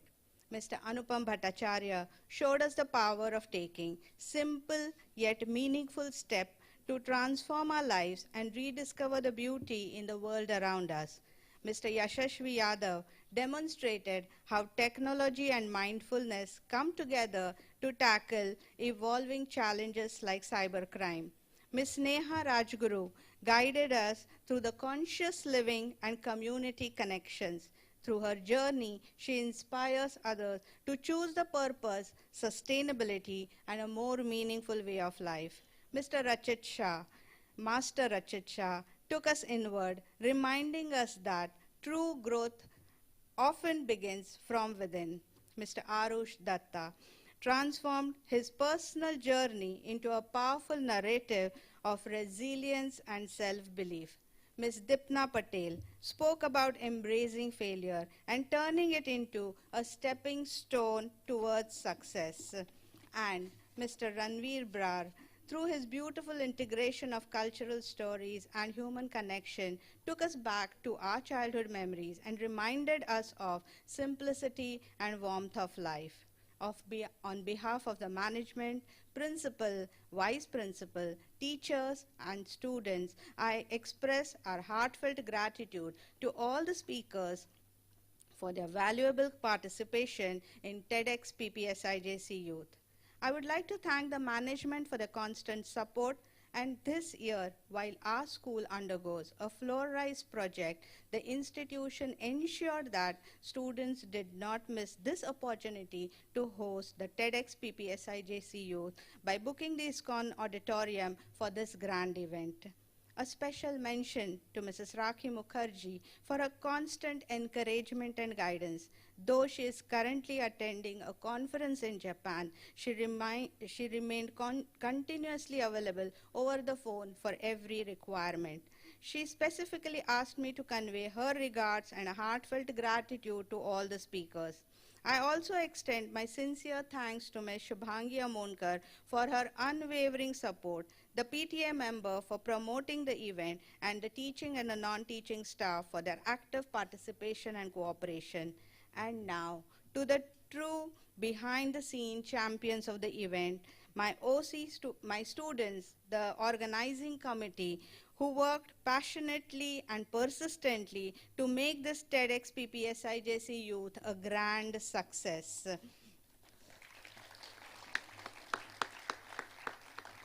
I would like to call upon my logistic and hospitality team members who never once said no. Can I have them here? Yes.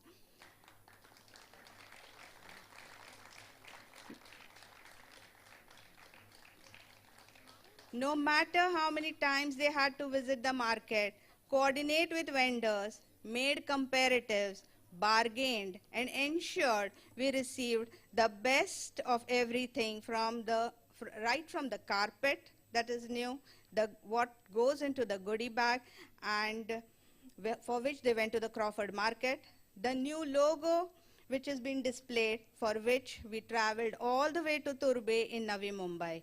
Their meticulous attention to detail, even saving 20 to 30 rupees on the product, reflects their financial awareness and responsibility. And that is what we at PPSIJC try to develop among our learners. The art team worked tirelessly to bring perfection to every piece of the decoration that is inside and outside the auditorium. I know for some art pieces they had to redo as they themselves were not satisfied. And this passion to give their best is really appreciating. Most importantly, this year, students introduced the projection mapping to reduce paper usage and made meaningful use of technology. The design team worked relentlessly on the logo,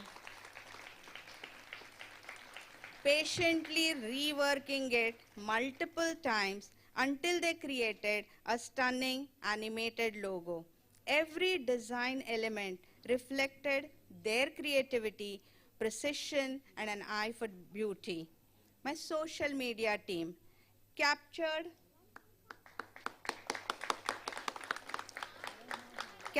the spirit of the event through creative reels, videos, and engaging content. Their shots, edits, and ideas were so professional that they truly left us impressed.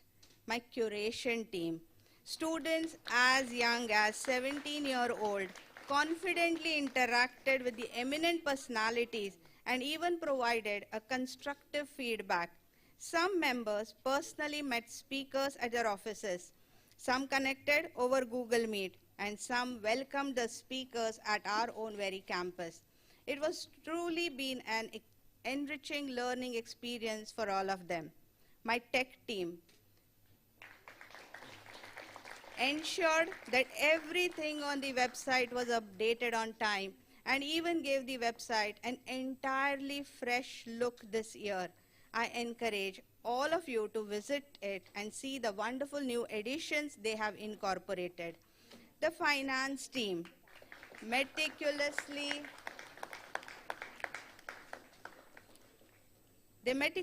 maintained the records of every bill and carefully followed all protocols, including getting bills stamped by the security. This year, they have also worked on a carbon report as a measure to reduce our carbon footprint. And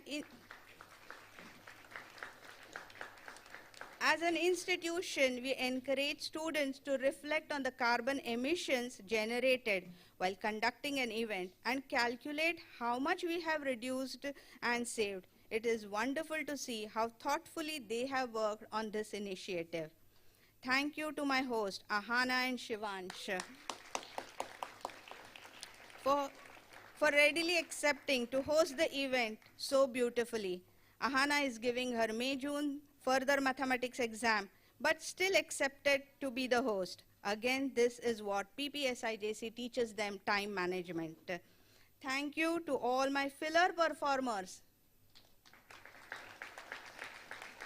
for practicing, choreographing everything by themselves and presenting it so beautifully. Now, it's time for Jay and Anay.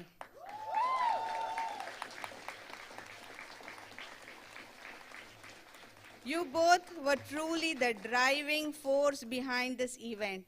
You diligently followed through every task and responsibility, coordinated with every department. And parents, please note, even the students, they worked for more than 12 hours, 14 hours, and closer to the event, actually they worked up to 16 hours at times just to ensure the smooth execution of the event. This year, we introduced several new initiatives, and all of this was possible only because of their dedication and leadership. We are extremely proud of you both. You both have set already a benchmark for the next year. Last, but certainly not the least, Ms. Varkha Satwani, the silent pillar of the event. Thank you for overseeing every area, coordinating with the students, patiently and ensuring that every task was completed within the given timeline. Our to-do list used to be up before even 6 a.m., sometimes at 4 a.m. or prior, whatever, and around late evening we used to see if all the tasks are completed. We began this journey, TEDx journey, with just a theme in mind, but today you concluded it by truly embodying that very theme yourself. You laughed, worked hard, overcame the challenges, and learned immensely through this beautiful journey of life undiluted.